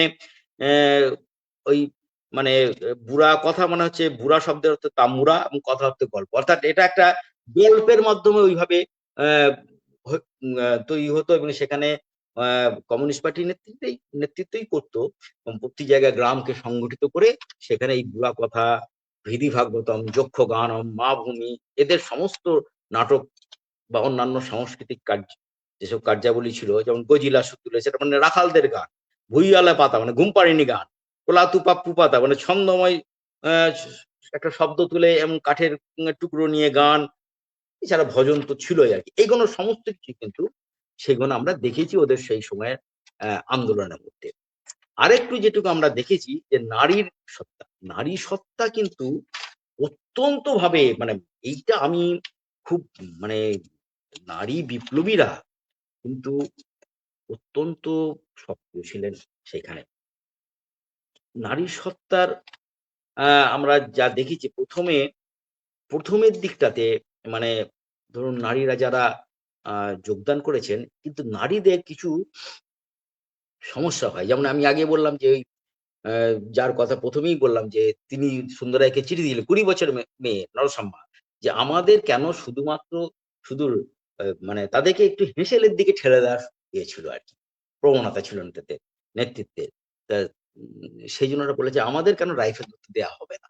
রাইফেল অনেক ক্ষেত্রে ধরেছিলেন কিন্তু সবাইকে নয়, বেশিরভাগ কি নয়। উনি তখন এইটার নিয়ে প্রতিবাদ করেন এবং নারীদের নিজস্ব দৃষ্টি সেটা কিন্তু আমি এটাও দেখা গেছে যে পুরুষতান্ত্রিকতার প্রভাবে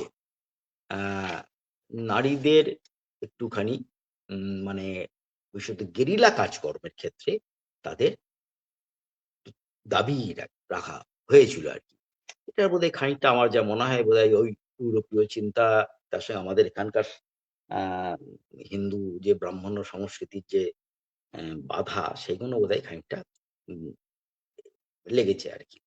এইখানে বিখ্যাত সেই কান্নাওয়ারান ভি ললিতাকে এরা একটা স্টাডি করেছিলেন দ্যাট ম্যাজিক টাইম বলে।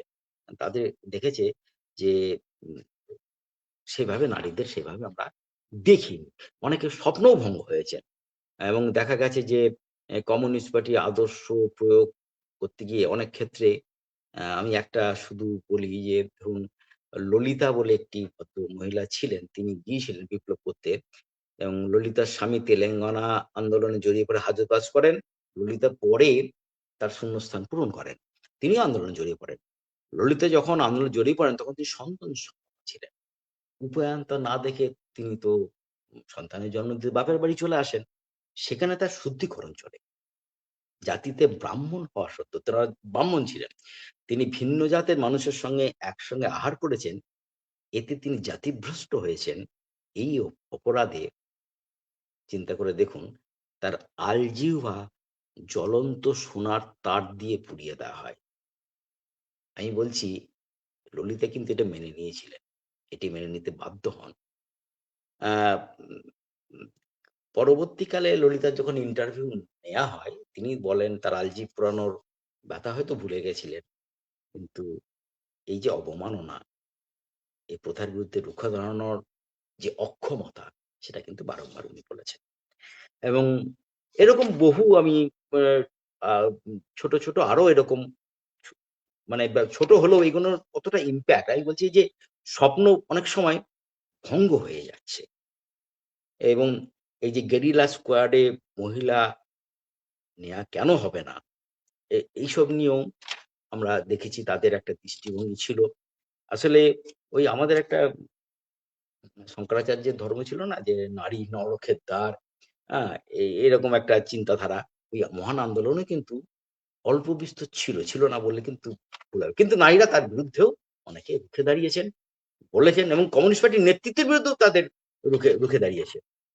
এখন এটা যেমন আমরা দেখেছি, মানে হয়তো তাদের চেতনার সীমাবদ্ধ থাকলেও কমিউনিস্ট পার্টির অভ্যন্তরেও কমিউনিস্ট পার্টির নেতৃত্বের বিরুদ্ধেও এটা আমি তাদের কিন্তু তারা সবসময় বলেছেন। হয়তো মানে সরাসরি একদম তার বিরুদ্ধে বিদ্রোহ করেছেন এরকম না, কিন্তু প্রতিবাদ করতে কিন্তু তারা বলে। নারীরা কিন্তু অনেক এখানে কিন্তু ভূমিকা নিয়েছেন, উজ্জ্বল, তাদের ভূমিকা খুবই উজ্জ্বল, আমরা দেখেছি সেটা। আরেকটা যেটা দেখেছি, তেলেঙ্গানা আন্দোলনে না ধর্মেরও প্রভাব আছে বেশ, ধর্ম অনেকটা রয়ে রয়ে আছে, মানে ধর্ম উম, মানে না এরকম নয়। এই যেমন সুন্দরাইয়ার নিজেরও কিছু কথাতে আমার তথ্য যা দিয়েছেন যে আহ, যে বেশ কিছু মানুষজন যারা ধর্ম মানতেন তারাও কিন্তু তাদের কমিউনিস্ট পার্টির আন্দোলনগুলোতে এসেছেন। এবং হাইমেন ড্রপ বলে এক সাহেব, তিনি ওখানে কাজ করেছিলেন সেই সময়। আহ, সেখানে এই মানুষগুলো কিন্তু সবাই কমিউনিস্ট পার্টির সদস্য, কিন্তু তারা তাদের বিশ্বাসের জগৎটা যেমন কিরকম, যেমন তাকে যেমন এক ওঝা বলেন যে তাদের সমাজে 101টি পাহাড়ের দেবী আছে, তারা বিশ্বাস করেন এটা। এছাড়াও আছেন 92টি গ্রাম্য দেবী এবং রোগ সৃষ্টিকারী 70 থেকে 80টি অপদেবতা। একজন ওঝা আবার তাকে আরেকজন ওঝা তিনি আবার বললেন তার সমাজটা বললেন যে আমাদের 100টি পুরুষ দেবতা আর 150টা মহিলা দেবী আছে। এইরকম একটা আচার সর্বস্ব এবং উপজাতিদের বাস, তারা কিন্তু কমিউনিস্ট পার্টির সদস্য, কমিউনিস্ট পার্টির জন্য তারা প্রাণও দিয়ে দিয়েছে, কিন্তু তারা এটা মেনে উঠছে। এবং একটা আমরা তো আগেই বললাম সেই গেরিলা সদস্য যিনি গরু গরু খেয়েছিলেন আর কি, তার জন্য তাদের যে শান্ত করার জন্য বিশাল তাদেরকে মানে হয় আর কি, কমিউনিস্ট পার্টিরই একটা মানে প্রচুর পরিমাণে তাকে পরিশ্রম করতে হয়। এবং এটা আরেকটা দেখা যায় যে ধর্মীয় উত্তেজনা কিন্তু খুব ছিল। আমি যেটা ওই আমরা যাকে ইংলিশে বলি না যে ফ্যানাটিজম বা উন্মত্ত ফ্যানাটিক বলি, অবশ্যই তো ল্যাটিন শব্দ থেকে এসেছে ফ্যানাটিস। ফ্যানাট কিন্তু মূল ভাষাটা এসেছে কিন্তু ফ্যানাম থেকে। মানে আপনি দেখবেন এই ধর্মীয় উত্তেজনা না খুব দ্রুত ছড়িয়ে যায়, এবং যার জন্য হয় কি, এই যে ফ্যানাম মানে হচ্ছে দেবতার জন্য উৎসর্গীকৃত স্থান বিশেষ ল্যাটিনে, আর এই ক্রিয়াপদটা যার হচ্ছে ফ্যানো ল্যাটিন ভাষায়, সেটা অর্থ দেবতার উদ্দেশ্যে কোনো কিছু উৎসর্গ করা।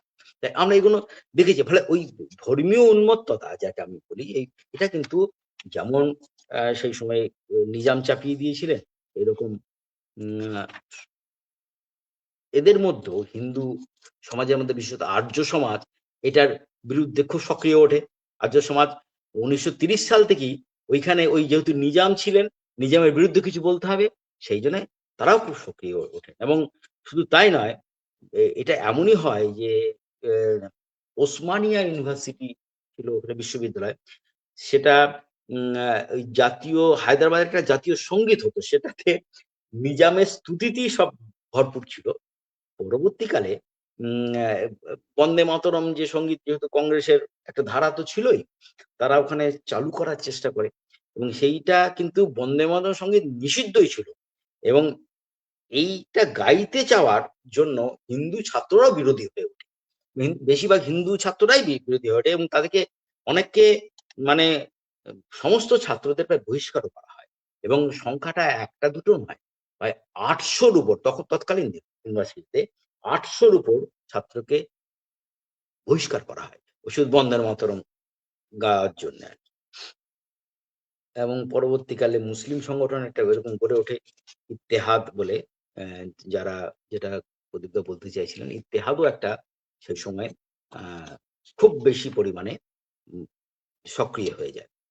আমি আরেকটা যেটা দেখলাম যে এর মানে কিন্তু এই নয় যে হিন্দু মুসলমান দুটো ভাগ হয়ে গিয়ে মারামারি করতে, ওরকম ব্যাপারটা ঠিক নয়। কমিউনিস্ট পার্টির কিন্তু যারা ছিলেন একটা সময় তো খুব টানাপোড়েন গেছে, হিন্দু মুসলমানের টানাপোড়েন ইচ্ছে করে ওটা তৈরি করা হতো। যেমন মুসলিমরা নিজাম একটা প্রচারপত্র তৈরি করেছিলেন। তাতে বলা হচ্ছে যে বাইরে থেকে যত মুসলমান তারা এখানে এসো, তাদেরকে আমরা বরণ করব এবং যতটা পারো তাদেরকে সুযোগ সুবিধা দেবো। মুসলিম জনসংখ্যা বাড়াও, তোমার দেশকে এরাই রক্ষা করতে পারবে। তুমি ইতিমধ্যেই সংখ্যালঘু, এরকম একটা প্রচারপত্র আমরা দেখেছি এবং প্রচারপত্র আছে আর কি। এটাতে সুযোগ হয়ে যায় যারা ধরুন আরো হিন্দু ধর্মের যারা উস্কানি, তাদের মধ্যে একটা খুব সুযোগ হয়ে যায়। তারা আহ উম, তারা আবার এরকম উল্টো প্রচার করতে আরম্ভ করে। কারণ বহু রকমের কিছু তো সেই সময় আন্দোলনের মধ্যে কোনো ছড়িয়ে দিতে পারলে সুবিধা, আন্দোলনটাকে ভেঙে দেওয়া যাবে।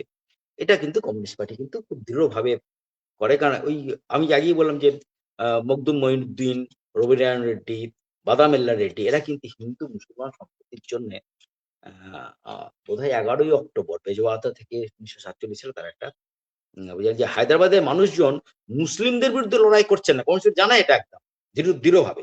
তারা লড়াই চালাচ্ছে একটা মধ্যযুগীয় স্বৈরতান্ত্রিক শাসনের বিরুদ্ধে। এটা কিন্তু তারা বারবার বলেন। এবং আমরা যা দেখেছি যে এই যে অনেক জায়গাতে প্রচুর মানে মেয়েদের যেমন উপর মহিলাদের উপর যেমন অত্যাচার হয়েছে, তেমনি ধরুন মানে 2-4টে আপনি পরবর্তীকালে যখন স্বাধীনতা হয় তারপরে তো কংগ্রেস সরকার চলে আসে।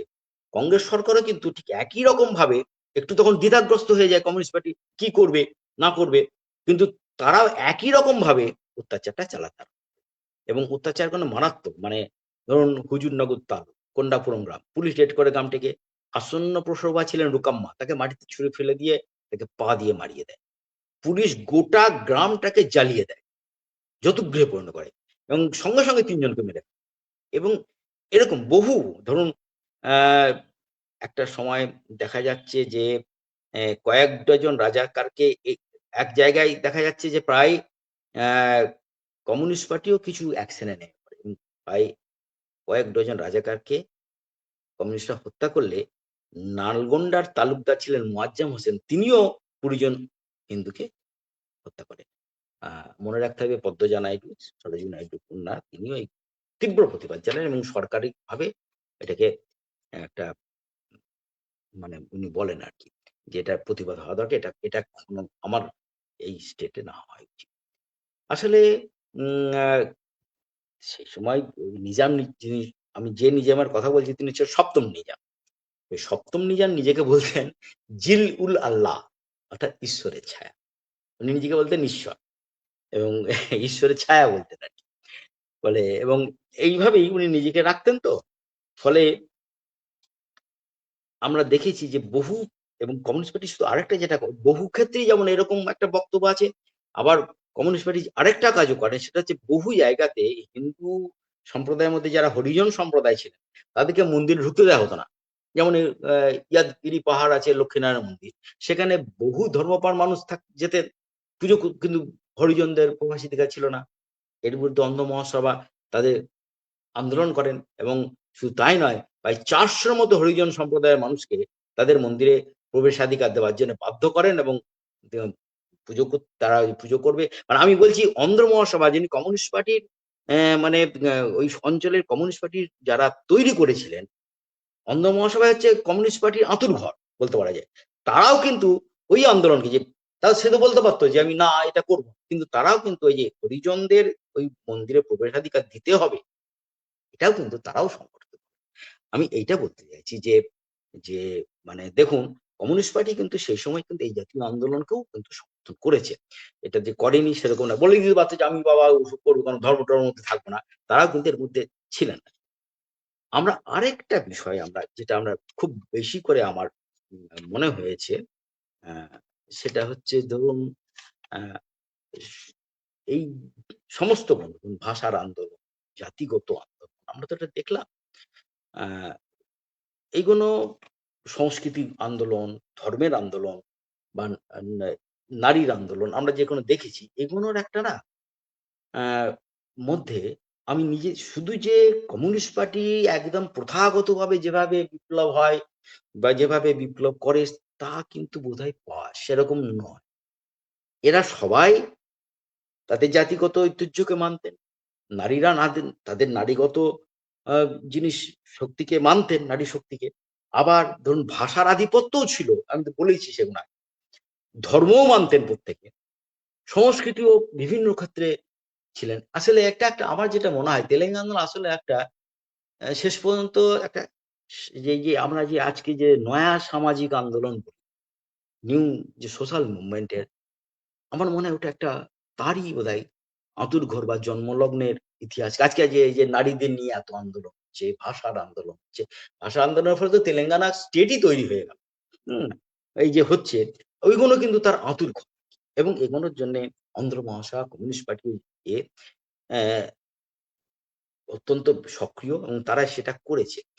আর আরেকটা জানি না, আপনারা আরো ভালো বলতে পারবেন যারা এই আরো বেশি, কারণ আমি তো প্রথাগতভাবে রাষ্ট্রবিজ্ঞানের কোনো এই যে পড়েছি বা জেনেছি সেরকম তো নয়, খুব একটা বেশি জানিও না। এই যে আপনি ধর্মীয় উন্মত্ততা যেগুলো বলছেন আপনারা, আমি ওখানেও যেমন দেখেছি, এটা কি দিয়ে রিপ্লেস করা যেতে পারে? কমিউনিস্ট পার্টি সাধারণত আমরা দেখেছি আমরা সেকুলার, ধর্মনিরপেক্ষ ইত্যাদি বলে পড়ায়। এখন ধর্মনিরপেক্ষতা দিয়ে কি ধর্মকে সবসময় রিপ্লেস করা যাবে? আমার যেটা মনে হয়, ধরুন মানে অনেক ক্ষেত্রে কমিউনিস্ট তেলেঙ্গানা আন্দোলনের মধ্যে আমি দেখেছি নেতৃত্বের একটা প্রভাব থাকে, অর্থাৎ নেতা ঠিক করে দেন কি হবে না হবে।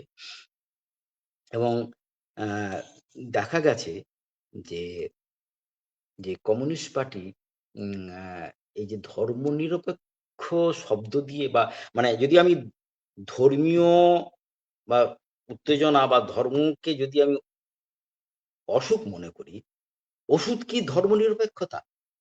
কারণ ধর্মনিরপেক্ষতা ব্যাপারটাই তখন অন্যভাবে কিন্তু আসছে।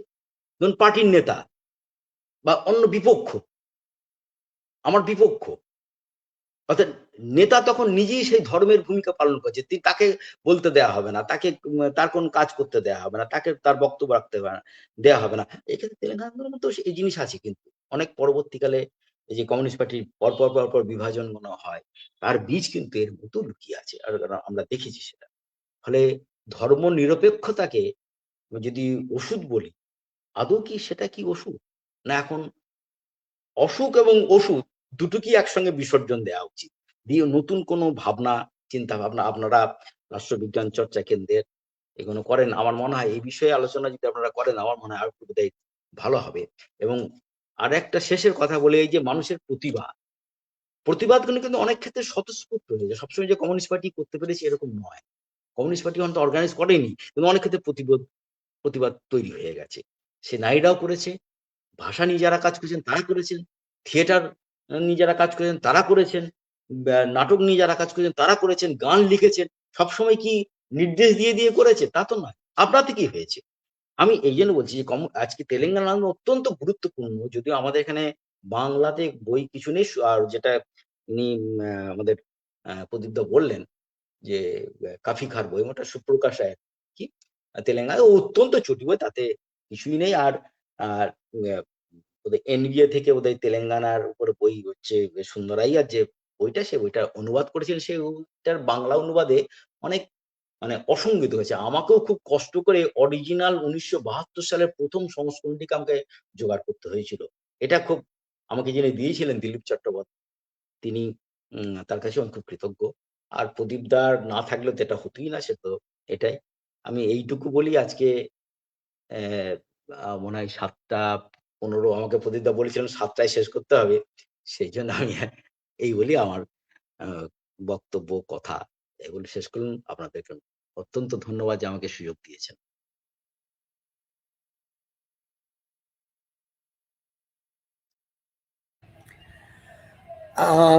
না, একটা কথা বোধহয় বুঝতে ভুল হয়েছে। আমি ঠিক 7টায় শেষ করতে হবে বলিনি, মানে মানে আমি বলেছি জেনারেলি 1 ঘন্টা স্পিকার বলেন, তারপর আধ ঘন্টা প্রশ্নোত্তর হয়। ফলে আপনি যদি চান আরো একটু আলোচনা অবশ্যই করতে পারেন, এখনো সময় আছে। আমাদের তো শুরু করতে, তারপর ভূমিকা করতে আমি দেখলাম আপনি 6:20 শুরু করেছিলেন। মোটামুটি 7টা 15 বাজছে, 1 ঘন্টা প্রায় হয়ে গেল। আচ্ছা আচ্ছা আচ্ছা। তো এখন প্রকাশ, কোনো প্রশ্ন আছে?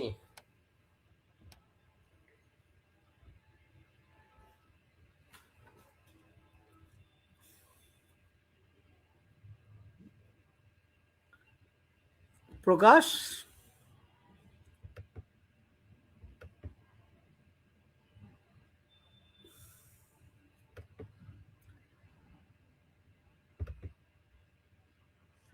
আচ্ছা, ততক্ষণ এর মধ্যে আমার দু একটি প্রশ্ন আছে, আমি আচ্ছা, সেটা বলুন। তাহলে রাখছি। প্রথমত,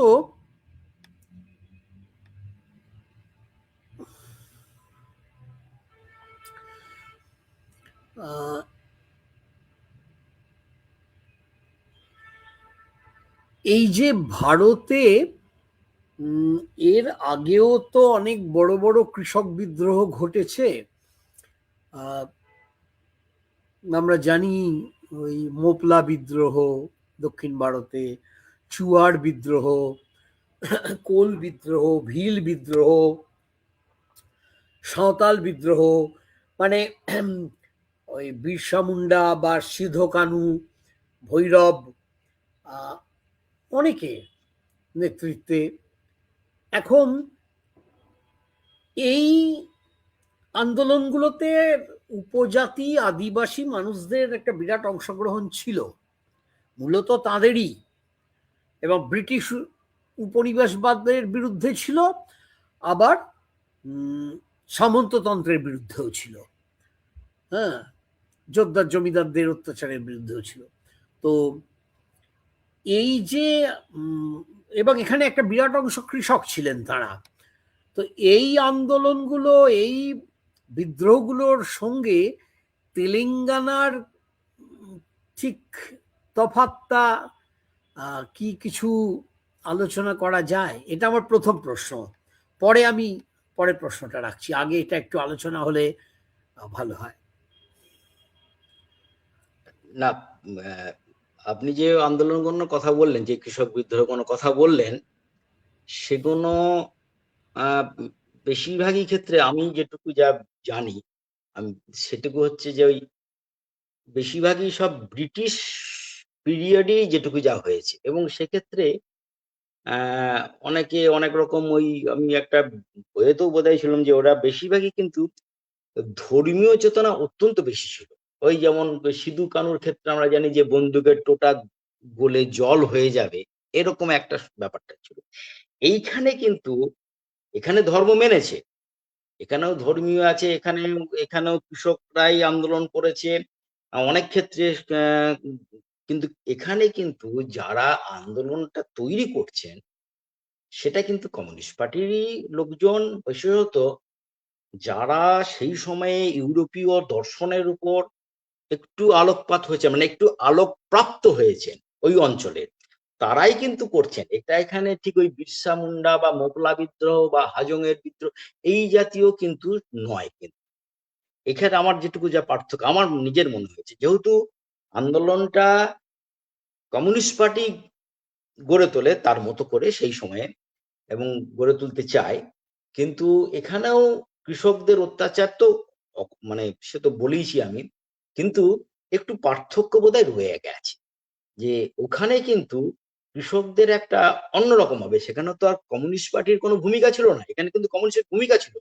এবং শুধু তাই নয়, এখানে যে এত বিপুল গ্রাম মুক্ত করা, বন্দুক হাতে লড়াই করছে, এই সুযোগ সুবিধা তো আমি জানি না সাঁওতাল বিদ্রোহ, যেটাকে আমরা হুল বলি আর কি, বা মোপলা বিদ্রোহে ছিল কি ছিল না, ছিল না মনে হয় বলেই আমার ধারণা। এবং এই যে এবং একটু অর্গানাইজ তো বটেই, কারণ কমিউনিস্ট পার্টির নিজের লিডারশিপ আছে। সেক্ষেত্রে ওখানে যেমন ধরুন সাঁওতাল বিদ্রোহের ক্ষেত্রে বা সিধু কানুর ক্ষেত্রে যেটা আমরা দেখেছি, মানে পরপর তো বিদ্রোহে কিন্তু ওই বিদ্রোহীরা কিন্তু আস্তে আস্তে শেষ হয়ে যায় তাদের নিজস্ব বিশ্বাসঘাতকতার ফলে। সিধু কানুর ওই সাঁওতাল বিদ্রোহ আমি দেখেছি। কিন্তু যেটা মূল বিষয় ওখানে যে যে চেতনার যে জায়গাটা, এই আপনি যদি এইটুকু ধরেন যে এই যে জায়গাটা মিল সেটা হচ্ছে চেতনার জায়গাটা কিন্তু একই, যে এই যে প্রতিবাদ করা, প্রতিবাদের জায়গাটা আমার বিরুদ্ধে এরা আছে এবং এরা আমার উপর অত্যাচার চালাচ্ছে, এই যে মানুষের প্রতিরোধের যে ব্যাপারটা, এই ব্যাপারটা কিন্তু দুপক্ষেই কিন্তু একই। এই যে সাধারণ মানুষ যোগ হয়ে গেল, সাধারণ মানুষ, যে মানুষ এই তেলেঙ্গানা আন্দোলনে অনেক সাধারণ মানুষ যারা হয়তো কমিউনিস্ট পার্টির সদস্যই নন, কমিউনিস্ট পার্টির সঙ্গে কোনো সেভাবে জানেও না। আমার এখানে একটি তেলেগু থাকে, আমি তার সঙ্গে মানে বলেছিলাম এই পুরা কথা নিয়ে আমি কথা বলেছিলাম তার সঙ্গে। আমি নিজেও হায়দ্রাবাদ গেছি একবারই গেছি, এবং গিয়ে ওখানকার যেটুকু যা ডকুমেন্টস ওরা আমাকে দিয়েছিলেন, সে গেছি মানে সিপিআইএম অফিসেই গেছি, তারাই যেটুকু যে ডকুমেন্ট, ওখানে তো ডকুমেন্টস গুলো সাজানো আছে পি সুন্দর রায়ার সেই সময়, তাতে কিন্তু তারা তো ওই বিষয়টাকে অতটা গুরুত্ব নয়, ধর্ম বা এই ভাষা আলাদা আলাদা করে দেখাননি, কিন্তু তারা ওই লড়াই গণকে দেখিয়েছে। কিন্তু আমার মনে হয়েছে যে এই যে প্রতিরোধ মানুষের, মানে সেটারও একটা মানে আমি ইতিহাস খুঁজে পেয়েছি যে প্রতিরোধটা কিন্তু একইভাবে কিন্তু সমান জায়গায় সক্রিয়। কিন্তু সাঁওতাল বিদ্রোহ বা আরো আগের যে বিদ্রোহগুলো যেগুলো, সেই বিদ্রোহগুলো কিন্তু আমার মনে হয় সেগুলোর যে চিন্তা চেতনা যেটা, আর এখানের সঙ্গে একটু তফাৎ তো আছে। এখানে কমিউনিস্ট পার্টি অর্গানাইজ করছে, কমিউনিস্ট পার্টি লিডিং পার্টি আছে, হয়তো সবাই না জেনে করছে, অনেকে না জেনেও করেছে, যে আমার উপর অত্যাচার হয়েছে আমি লড়ে গেলাম, এরকম আর কি। কিন্তু ওখানে তো সেটার ব্যাপার না, ওখানে একটা উপজাতি জাতীয় যে সংস্কার সেটা বেশি কাজ করেছে, ধর্মীয় বিশ্বাসও অত্যন্ত বেশি কাজ করেছে।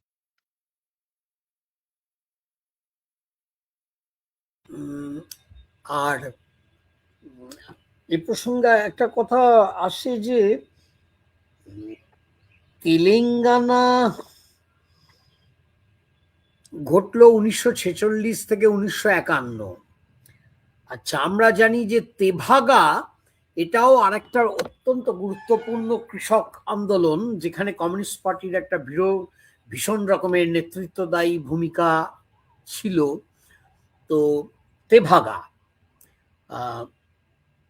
তারও পরে, অনেকটা পরে, তেভাগা আমরা যদি ধরি ওই 46, 47, 48, তো তারও পরে প্রায় 20 বছর বাদে নকশালবাড়িতে কৃষকদের একটা অভ্যুত্থান হয় 1967 সালে। তো নকশালবাড়ির আন্দোলনটাকে কমিউনিস্টদের একটা অংশ সমর্থন করেছিলেন, যাদের পরে নকশালপন্থী বলা হতো। তো এবং তারা মনে করতেন যে নকশালবাড়ি একটা সচেতন রাজনৈতিক আন্দোলন, মানে জমি দখলের আন্দোলন না, আর নিছক না। আচ্ছা, এটা নিয়ে বিতর্ক হয়। একদিকে একদল বলেন যে নকশালবাড়ি জমি দখলের আন্দোলন নয়, এটা রাষ্ট্র ক্ষমতা দখলের আন্দোলনের চেতনার স্তরে পৌঁছেছিল। আবার আমরা জানি যে চীনের কমিউনিস্ট পার্টি সমালোচনা করে বলেছিল যে জমি দখল আর রাষ্ট্র বিরোধী এই দুটো কিন্তু লিঙ্কড থাকে, সংযুক্ত থাকে, একটাকে আরেকটার বিরুদ্ধে এভাবে দেখানোটা নকশালদের ভুল হয়েছিল। এই নিয়ে যাই হোক বিতর্ক টিতর্ক হয় অনেকগুলো। তা এদিকে নকশালবাড়ি কিন্তু অনেক ছোট তেলেঙ্গানার তুলনায়। তেলেঙ্গানায় যদি এরকম 3500, 4000 গ্রাম মুক্ত হয়ে থাকে, তাদের বেশ কিছু স্থায়ী আর্মড স্কোয়াড, পিপলস কোর্ট, তারপর পিপলস কমিটি, ওই যে সংঘম ছিল, দলম ছিল, হ্যাঁ, তো গ্যারিসন ছিল, এই যে এত কিছু ছোট ছোট গ্রাম রিপাবলিক যেটাকে কেউ কেউ বলছেন, তেলেঙ্গানার এই বিশাল ব্যাপ্তির পাশে আর এতদিন ধরে চলেছিল তেলেঙ্গানা, তার পাশে, এবং তেলেঙ্গানাকে লড়তে হয়েছিল একদিকে নিজাম, আর একদিকে নেহেরুর নতুন স্বাধীন রাষ্ট্র,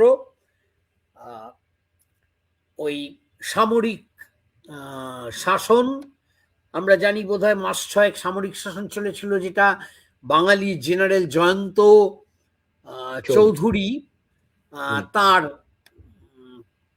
প্রত্যক্ষ পরিচালনাধীনে।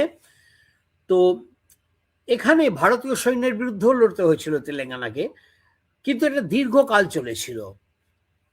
46 থেকে 51, মানে ধরুন 46, 47, 48, 49, 50, 51, প্রায় 5.5 বছর ধরে। আর নকশালবাড়ি সেখানে ছিল, আমি যদি মোটামুটি ভাবে ধরি, 18ই মার্চ 1967 থেকে তারপরে 17ই এপ্রিলের ওই বিরাট কনভেনশন, তারপরে 8ই মে সৌরেন বসু যেটাকে বলছেন, 8ই মে, তারপরের দিন থেকে নকশালবাড়ির অভ্যুত্থান শুরু হয়। তো এগুলো সব মিলিয়ে 1 বছরের ব্যাপার ম্যাক্সিমাম, হ্যাঁ, তার কমই। খুব দ্রুতই নকশালবাড়ির অভ্যুত্থানকে দমন করা হয়েছিল। তো এটা মাত্রায় পরিমাপে অনেক ছোট আন্দোলন ছিল নকশালবাড়ি, কিন্তু নকশালবাড়ির ইম্প্যাক্টটা এত বেশি হলো, একটা সারা ভারত জুড়ে সিপিএম থেকে অনেকে ভেঙে বেরিয়ে এলেন, নাগি রেড্ডি, ডিভি রাও, ওই কাশ্মীরের KD শ্রাফ, KD Shetty, RP Saraf, এসব, আসামের ভাস্কর নন্দী, বিহার সত্যনারায়ণ সিং ইত্যাদি, অন্ধ্রে চন্দ্রপুল্লা রেড্ডি। তো এইরকম সত্ত্বেও, এত ছোট আন্দোলন সত্ত্বেও এটা এরকম একটা আকার নিল, হ্যাঁ। অথচ তেলেঙ্গানা কিন্তু এর চেয়ে অনেক বড় আন্দোলন হওয়া সত্ত্বেও তখন কিন্তু তেলেঙ্গানায় কে কেন্দ্র করে এরকম একটা নতুন কমিউনিস্ট পার্টি তৈরি করা বা কমিউনিস্ট পার্টি থেকে বিতাড়ন, এরকম একটা বিরাট ইম্প্যাক্টটা পড়েনি। কেউ কেউ বলেন যে তেলেঙ্গানায় কারণ শুধু জমির আন্দোলন ছিল আর নকশালবাড়িতে রাষ্ট্র ক্ষমতা দখলের আন্দোলন ছিল, কিন্তু আমরা দেখছি, আমি নিজে দেখেছি যে ওই গবেষণা করার সময়, যে তেলেঙ্গানার সময় কিন্তু ওই অন্ধ্র থিসিস, অন্ধ্র লেটার, এগুলো প্রকাশিত হয় এবং সেখানে সশস্ত্র বিপ্লবের কথা বলা হয়। তাহলে নকশালবাড়িতে এতটা গুরুত্ব, নকশালবাড়ি এত গুরুত্ব পেল, অথচ তেলেঙ্গানা একটা সাধারণ আন্দোলন হিসেবে রয়ে গেল। এইটা যে কেন, এটা নিয়ে আমি অনেক ভাবার চেষ্টা করেছি, অনেককে জিজ্ঞেসও করেছি, একজন এক এক রকম উত্তর দিয়েছেন। তো আপনি যদি এ ব্যাপারে আপনার যেটুকু যা যদি কিছু মনে হয় সেটা যদি বলেন। মানে কমিউনিস্ট পার্টির ওপরে দেশজোড়া একটা অভিঘাত কমিউনিস্ট আন্দোলনের ওপরে পড়লো না কেন তেলেঙ্গানায়, যেটা নকশালবাড়ি একটা অনেক ক্ষুদ্র স্বল্পস্থায়ী আন্দোলন হওয়া সত্ত্বেও তার ইম্প্যাক্টটা পড়েছিল কেন?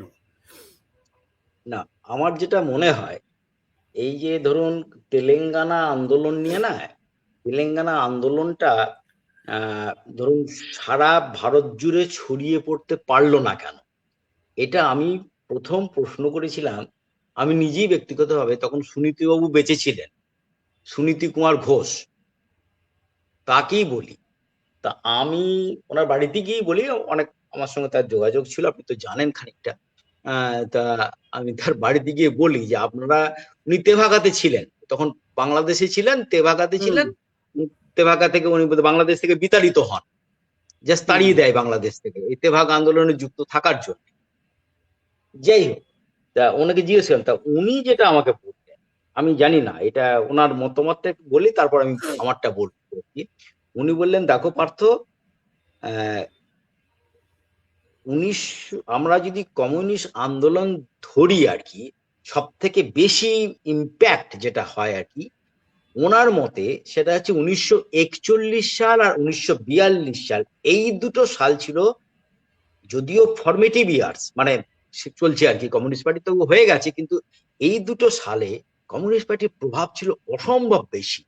মানে ভারত, মানে তখন এই গোটা ভারতবর্ষ বলতে তখন যেটা বুঝি আমরা বেশি, সেই তুলনায় তেলেঙ্গানাটা কিন্তু সেই সময়ে কিন্তু অতটা হয়নি। তেলেঙ্গানাতে অত্যাচার বেশি হয়েছে, কারণ হচ্ছে এইটাই, তেলেঙ্গানার ওনার যেটুকু মত, বা আমারও একটু বোধহয় সেটাই মত আছে, তেলেঙ্গানা একটু উপেক্ষিত মতো আমার মনে হয়। মানে কমিউনিস্ট যদি দেখেন, মানে এটা খানিকটা সুন্দরাইয়ারও খানিকটা একটা জায়গাতে বলেছেন যে উনি ধরুন বলছেন যে আমরা গ্রামাঞ্চলে ধরুন প্রায় ৩,৫০০-৪,০০০ গ্রামকে মুক্ত করলাম, অথচ হায়দ্রাবাদ টাউন, যেটা হায়দ্রাবাদ টাউন, সেখানে যে শ্রমিক শ্রেণী আছে তার সঙ্গে আমি ওটাকে যুক্ত করতে পারলাম না। এটা এটা একটা ব্যর্থতার, এটা ব্যর্থ। তাহলে দেখুন, মানে আমি বলছি হায়দ্রাবাদ, স্টেট হায়দ্রাবাদ নিজামের সময়কার কথা বলছি, স্টেট হায়দ্রাবাদ তার গ্রামগুলোর অনেকগুলো ক্ষেত্রেই কমিউনিস্টদের অত্যন্ত প্রভাব, কিন্তু হায়দ্রাবাদ টাউনে তার প্রভাব নেই। হায়দ্রাবাদ টাউনে যে মিলগণ, ধরুন ওয়ারাঙ্গলের মিল, নালাগোন্ডার যে মিল, যে শ্রমিকদের সঙ্গে কিন্তু কৃষকদের একাত্ম করা যায়নি, উনি নিজেই সেটা লিখছেন, করা যায়নি।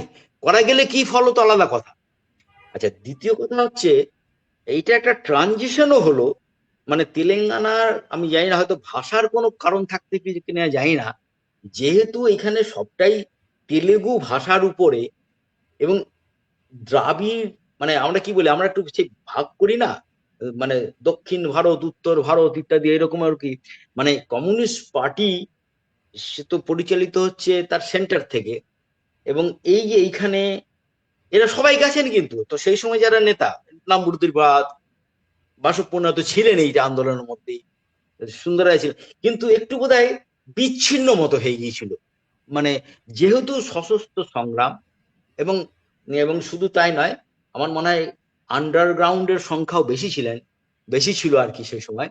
এবং গ্রাম, মানে এই এটাকে যে ছড়িয়ে দেওয়ার কাজটা কমিউনিস্ট পার্টি কিন্তু করতে পারেনি, এটা করতে পারিনি, এটা সুনীতিবাবু তা বলছে এটা করাই যায়নি। কারণ আমরা বাংলাতে এই এই জাতীয় কৃষক বিদ্রোহ কমিউনিস্ট পার্টির নেতৃত্বে আমরা দেখেছি, কৃষক সভার নেতৃত্বে তেভাগাটা খানিকটা দেখেছি, কিন্তু তেভাগার এত ব্যাপকতাও নেই। তেলেঙ্গানার যে ব্যাপকতা, সে ব্যাপকতা কোনো আন্দোলনগুলোর মধ্যে নেই, মানে অন্তত কমিউনিস্ট পার্টির লিডিং পার্টির ক্ষেত্রে। কিন্তু তেলেঙ্গানার আন্দোলন আমার মনে একটু এই ভাষার একটা প্রবলেম একটা ছিল, মানে সব কথা তখন তো সব ক্ষেত্রেই যে সবগুলোকে ট্রান্সলেট করে এরকম আসবে একটা ব্যাপার। দ্বিতীয় কথা, ওখানকার যে সংস্কৃতি, সেই সংস্কৃতিটাও একটু বোধহয় গোলমেলে ব্যাপার ছিল। কারণ হচ্ছে নিজাম, আপনি যদি ধরে থাকেন, নিজাম কিন্তু ব্রিটিশের আন্ডারে আছেন, কিন্তু ওখানে ওই ডোমিনিয়ন স্ট্যাটাস বলে একটা ব্যাপার ছিল। ফলে হচ্ছে কি, নিজাম কিন্তু ওই রাজ্যের সবটাই নিজাম দেখবে, ব্রিটিশ কিন্তু ওখানে করে হাত দেবে না, তারা কর নিতে পারলে হয়ে গেল তাদের এইটুকু। তাদের ওই কিন্তু এই যে নিজামের অত্যাচার কোনো ব্রিটিশ কিন্তু হাত দেয়নি, অর্থাৎ ওটা একটা আলাদা ব্যাপার। তেভাগার ক্ষেত্রে কিন্তু সেটা ছিল না, নকশালবাড়ির ক্ষেত্রেও মনে হয় সেটা ছিল না, এগুলো ছিল না। আর এখানে কিন্তু পরবর্তীকালে অনেক ডিভিশন হয়েছে, এক একজন এক এক রকম বলেছেন। ডিভি রাও তার বক্তব্য বলেছেন, সুন্দরাইয়া তার বক্তব্য বলেছেন, রবীন্দ্রনারায়ণ রেড্ডি তার বক্তব্য বলেছেন। এই আন্দোলন প্রত্যাহার নিয়ে বহু রকমের এসেছে, কিন্তু লড়াই একসঙ্গেই করছিলেন। কিন্তু এই যে একটা মানে একটা জায়গায় সীমাবদ্ধ হয়ে রইল, শুধু ভাষা, একটু কালচারাল ডিফারেন্সও আছে, মানে গোটা ভারতবর্ষের সঙ্গে আমার মনে হয় একটু আছেই, কারণ সবাই যে দ্রাবিড় সংস্কৃতিকে বোঝেন সেরকম ব্যাপারটা নয়।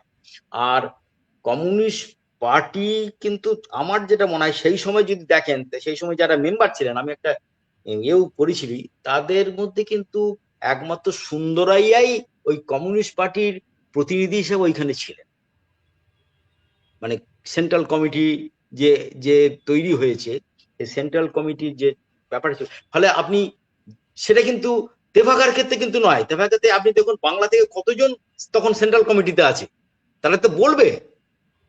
এটাও বোধহয় ছড়িয়ে যাওয়ার মতো সেরকম ভাবে পেল না। এই সংস্কৃতির একটা কেস ছিল, ভাষার কেস ছিল, আর ওই যেহেতু পুরোটাই ওই আন্ডারগ্রাউন্ডেরই কাজকর্ম বেশি ছিল আর কি, ফলে এটার সঙ্গে একটু মিল আমার মনে হয় না, মিল খুঁজে সেইভাবে ইম্প্যাক্ট সারা ভারতবর্ষ পড়লো, তারা ছড়াতে পারেনি। আপনি ধরুন হায়দ্রাবাদ ভিলেজে যেটা হচ্ছে, ভিলেজগুলোতে যতটা মুক্তাঞ্চল হচ্ছে, শহরে শ্রমিকদের সঙ্গে একাত্ম সুন্দরায় নিজেই করতে পারেন, নিজেই ব্যর্থ বলেছেন আমি, এটা বলা মনে হয়। আর পরবর্তীকালে তো নেহেরু সরকার আসার পর প্রবল অত্যাচার, মানে জয়ন্ত চৌধুরীর, লেফটেন্যান্ট জয়ন্ত চৌধুরীর যেহেতু কমিউনিস্ট পার্টির প্রভাব ছিল কৈয়া জনজাতির উপর, উনি একটা ওই সেই সময় যে মালাওয়ে ওই যে একটা বিশেষ পদ্ধতি অবলম্বন করেছে যে জনবিচ্ছিন্ন করে দাও, উনি সেই সময় প্রায় 4,000 কোইয়া পরিবারকে শিফট করে তুলে দিয়েছিলেন অন্য জায়গাতে, জোর করে বলপূর্বক। অনেক মারা যায়, অনেক এই শিফটের ফলে অনেকে অনাহারে রোগে প্রচুর মারা যায়, কারণ তাদের থাকার জায়গা ছিল না, বর্ষা শীত এগুলো তাদের সহ্য করতে হয়েছে। ফলে একটা বিচ্ছিন্ন করে দেওয়া হয় আন্দোলনটাকে দমন করার জন্য, নেহরু সরকার এটা করে। এবং যার কথা বলেন চৌধুরী লেফটেন্যান্ট জেনারেল, তিনিও এই কাজটি করেন, আমার নিজের ধারণা তাই। আচ্ছা, আরেকটি প্রশ্ন এসেছে, দেখুন।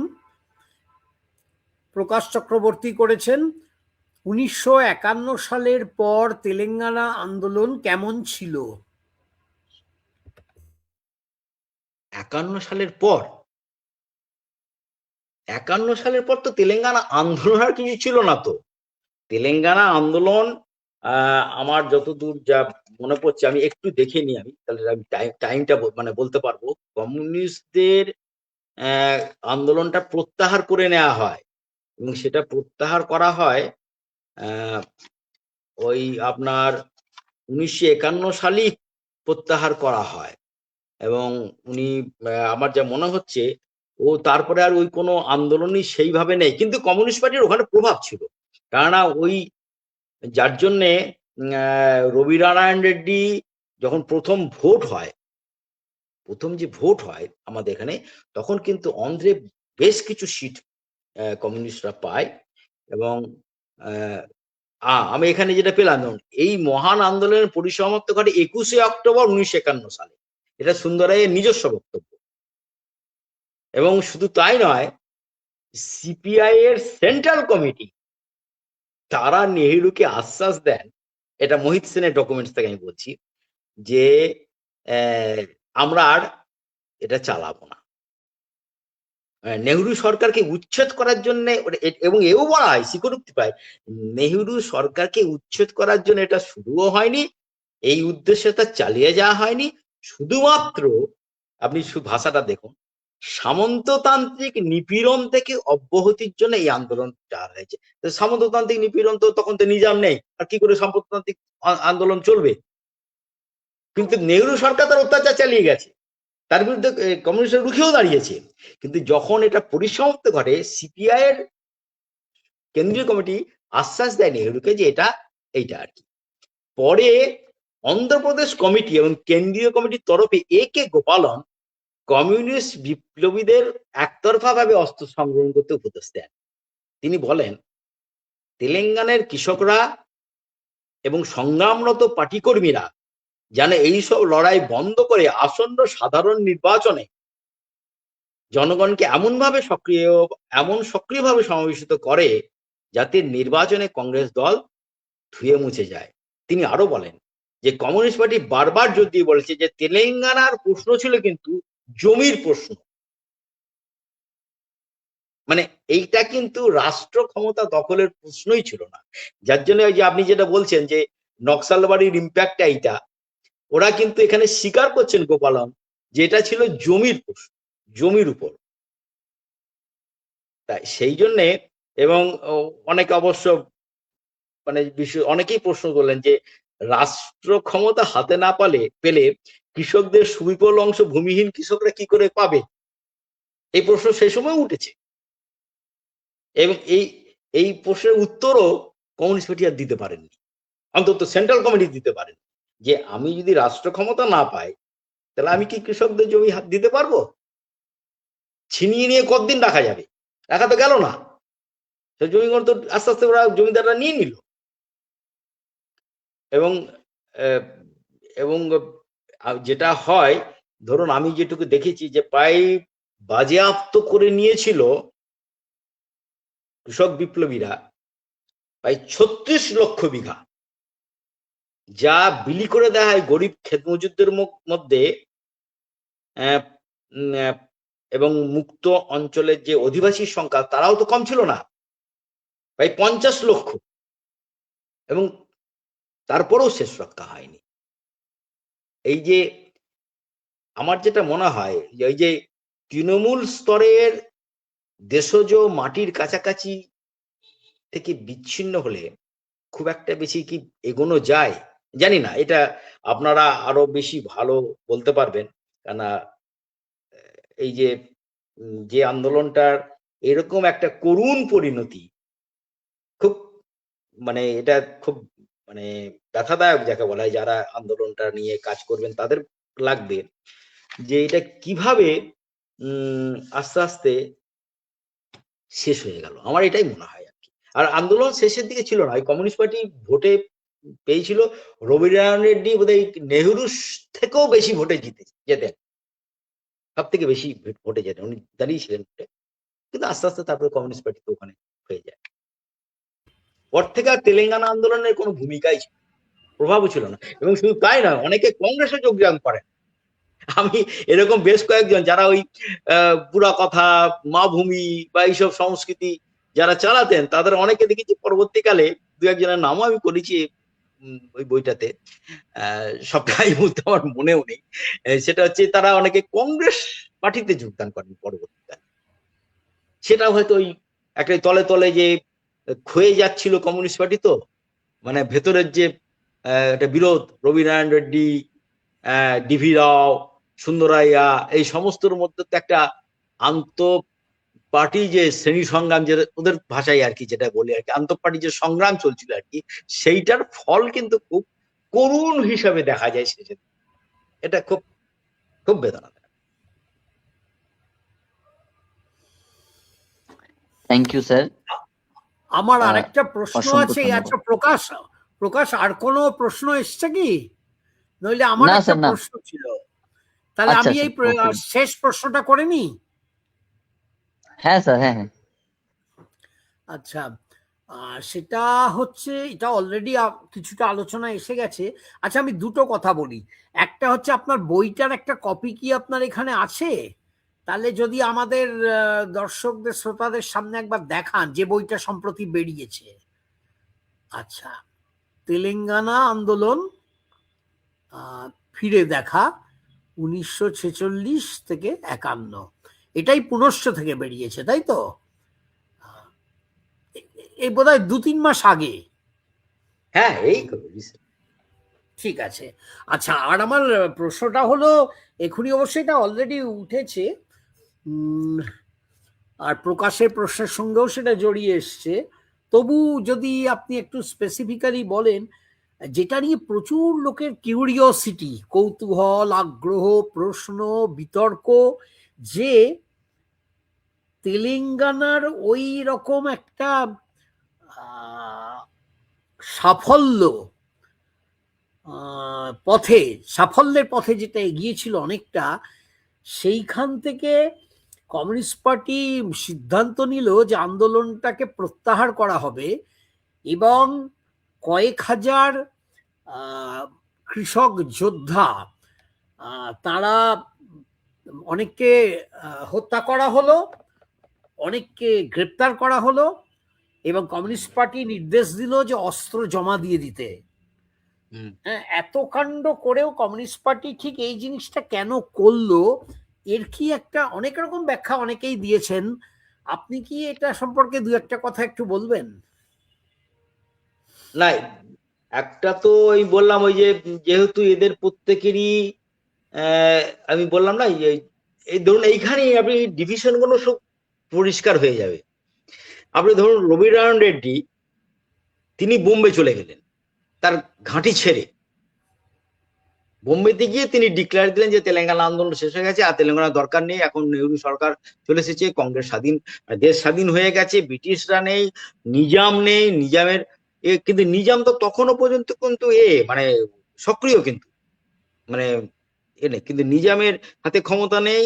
ফলে রবিনারায়ণ রেড্ডি ওখানে গিয়ে বিবৃতি দিলেন। রবিনারায়ণ রেড্ডি শুধু না, এটা ওনার যারা সমর্থক, ধরুন আরতুলা, রামচন্দ্র রেড্ডি ইত্যাদি ইত্যাদি, যারা মানে মানে পার্টির মধ্যে যে ডিভিশনটা আরম্ভ হয়ে গেছে কিন্তু, এবং এটা উনি বললেন। এবং তেলেঙ্গানা আন্দোলন যেহেতু জমির প্রশ্ন ছিল, জমির প্রশ্নটা যেহেতু মিটে গেছে, সরকার চলে এসেছে, এখন এই সরকার আমাদের স্বাধীন ভারতের সরকার, এখন আমরাই ঠিক করবো ইত্যাদি। আচ্ছা, মধ্যপন্থীও যারা ছিলেন, মানে সুন্দরাইয়াদের বক্তব্য ছিল যে না, খানিকটা এরকম করা যাবে না, খানিকটা লড়াই এখনো দেখার বিষয় আছে, চলো খানিকটা এগোনো যাক। সুন্দরাইয়ার নিজের বক্তব্য তো তাই ছিল। এবং সুন্দরাইয়া সব থেকে অভিযোগ যেটা আছে যে এরা সবাই মেনেছিল সেই সময় এই কথাটা, যে তখনও গ্রামে স্কোয়াড গণকে রাখতে হবে ইত্যাদি ইত্যাদি, এবং স্কোয়াড গণ চলন করতে হবে, এখানে এখন এই মুহূর্তে অস্ত্র সংবরণ করলে বা করলে সমস্যা এসে যাবে ইত্যাদি। আচ্ছা, ডিভি রাওয়েদের যে বক্তব্য, ডিভি রাও পরবর্তীকালে নকশাল নেতা হয়েছিলেন এবং নকশালদেরই নেতা ছিলেন পরবর্তীকালে, তাকেই সবাই চেনে সেইভাবেই। ডিভি রায়ের বক্তব্য ছিল না, স্কোয়াডের কথা কোনো হয়নি, মানে প্রত্যেকের মত কিন্তু আপনি দেখতেই পাচ্ছেন যে হয়নি, তখন এগুলোকে আবার গ্রামে গিয়ে সংগঠিত করতে হবে, এটাই তখন কথা হয়েছিল। পরবর্তীকালে এরা পেছন থেকে ছুরি মেরেছে কৃষক আন্দোলনের, তেলেঙ্গানা আন্দোলনের একে ইত্যাদি ইত্যাদি, তখন ডিভি রাও বলতে পারে। ফলে কমিউনিস্ট পার্টি মানে আমার যা মনে হয় তেলেঙ্গানা আন্দোলন এবং তার যে প্রথম কথা, প্রদীপ দা, এ তো খুব কষ্টকর একটা জীবন।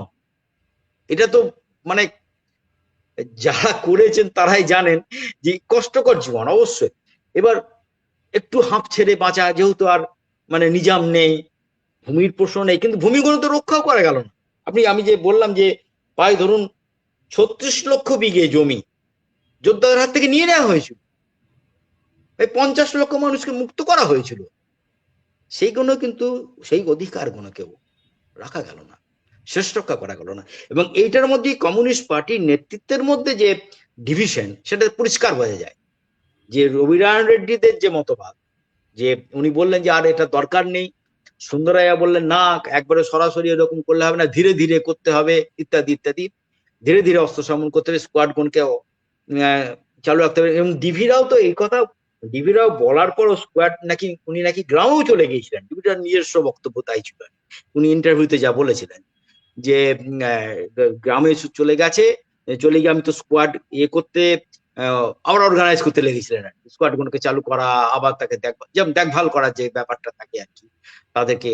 তাহলে সেটাও পরবর্তীকালে হট করে যখন 1951 সালে 21শে অক্টোবর যখন এটা কেন্দ্রীয় কমিটি ঘোষণা করলো, তখন কিন্তু অনেকের ক্ষেত্রে হতাশা হলো, এবং শুধু তাই অস্ত্র সংবরণ করতে বলা হলো। গোপালন নিজেই বললেন যে অস্ত্র জমা দিয়ে দাও, উনিই বলেছিলেন। ফলে আমার মনে হয় যে নাম্বুদিরিপাদ এর পজিশন কি ছিল? নাম্বুদিরিপাদ ছিলেন, হ্যাঁ, ইএমএস এর যেটা ছিল, ইএমএস কিন্তু মানে ইএমএস তো যা আমার মনে হয়, উনি তো কংগ্রেসের প্রেসিডেন্ট ছিলেন কেরালায়, কংগ্রেসের প্রেসিডেন্ট ছিলেন, পরবর্তীকালে কমিউনিস্ট পার্টিতে যোগদান করে কমিউনিস্ট পার্টিরও প্রেসিডেন্ট মানে সেক্রেটারি হন, কিন্তু কংগ্রেসের সর্বময় কর্তা ছিলেন কেরালাতে।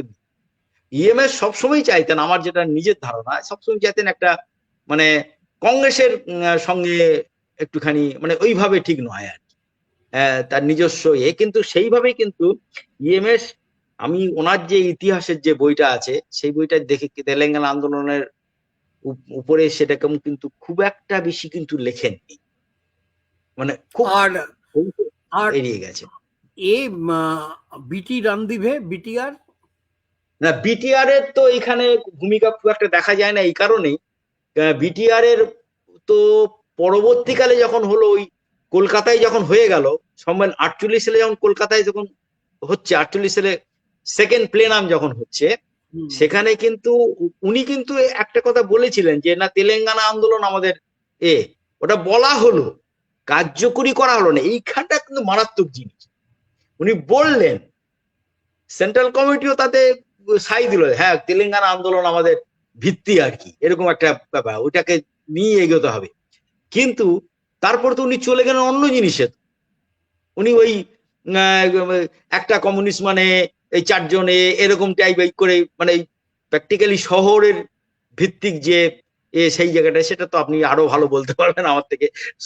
এইভাবে বিশেষত শ্রমিক শ্রেণীর উপরে ওনারা, শ্রমিক দিয়ে ঘেরার একটা যে চক্র, যেটা রাশিয়ান পপ, সেটাই চিরকালই বিটিআর জোর দিয়েছেন, ওইটাতেই আছে। এবং উনি ওই ট্রেড ইউনিয়নের উপরই বেশি জোরটা, কিন্তু যদিও সেন্ট্রাল কমিটির চাপই হোক আর যাই হোক, সেটা তো ওনারা বলতে পারবেন, যে ওটা কিন্তু সিদ্ধান্ত 48 সালে গ্রহণ করা হয়েছিল যে তেলেঙ্গানা আন্দোলনই আমাদের পথ। এটা এখান থেকে কিন্তু পুরোপুরি ডিপার্চার যাকে বলা হয়। পরবর্তীকালে তো ওই জাতীয় একটা কি বলবো ইনসারেকশন করার একটা প্রবণতা কমিউনিস্ট পার্টির মধ্যে দেখা যায়।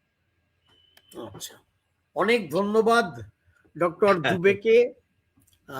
অনেক ডিটেইল খুঁটিনাটি জায়গাগুলোতে আমরা যেতে পারলাম। ভবিষ্যতে নিশ্চয়ই আরো আলোচনা হবে। প্রকাশ। হ্যাঁ, থ্যাংক ইউ স্যার। প্রফেসর প্রদীপ বসু স্যারকে অসংখ্য ধন্যবাদ সভাপতিত্ব করার জন্য, এবং আজকের যিনি স্পিকার ডক্টর পার্থপ্রতিম দুবে মহাশয়, ওনাকেও অসংখ্য ধন্যবাদ। খুব সুন্দরভাবে আজকের আলোচনাটি করেছেন তার জন্য, এবং রাষ্ট্রবিজ্ঞান চর্চা কেন্দ্রের যারা আজকে আলোচনা দেখেছেন তাদেরকে অসংখ্য ধন্যবাদ জানিয়ে আজকের আলোচনা আমরা এখানে শেষ করছি। সকলকে শুভরাত্রি।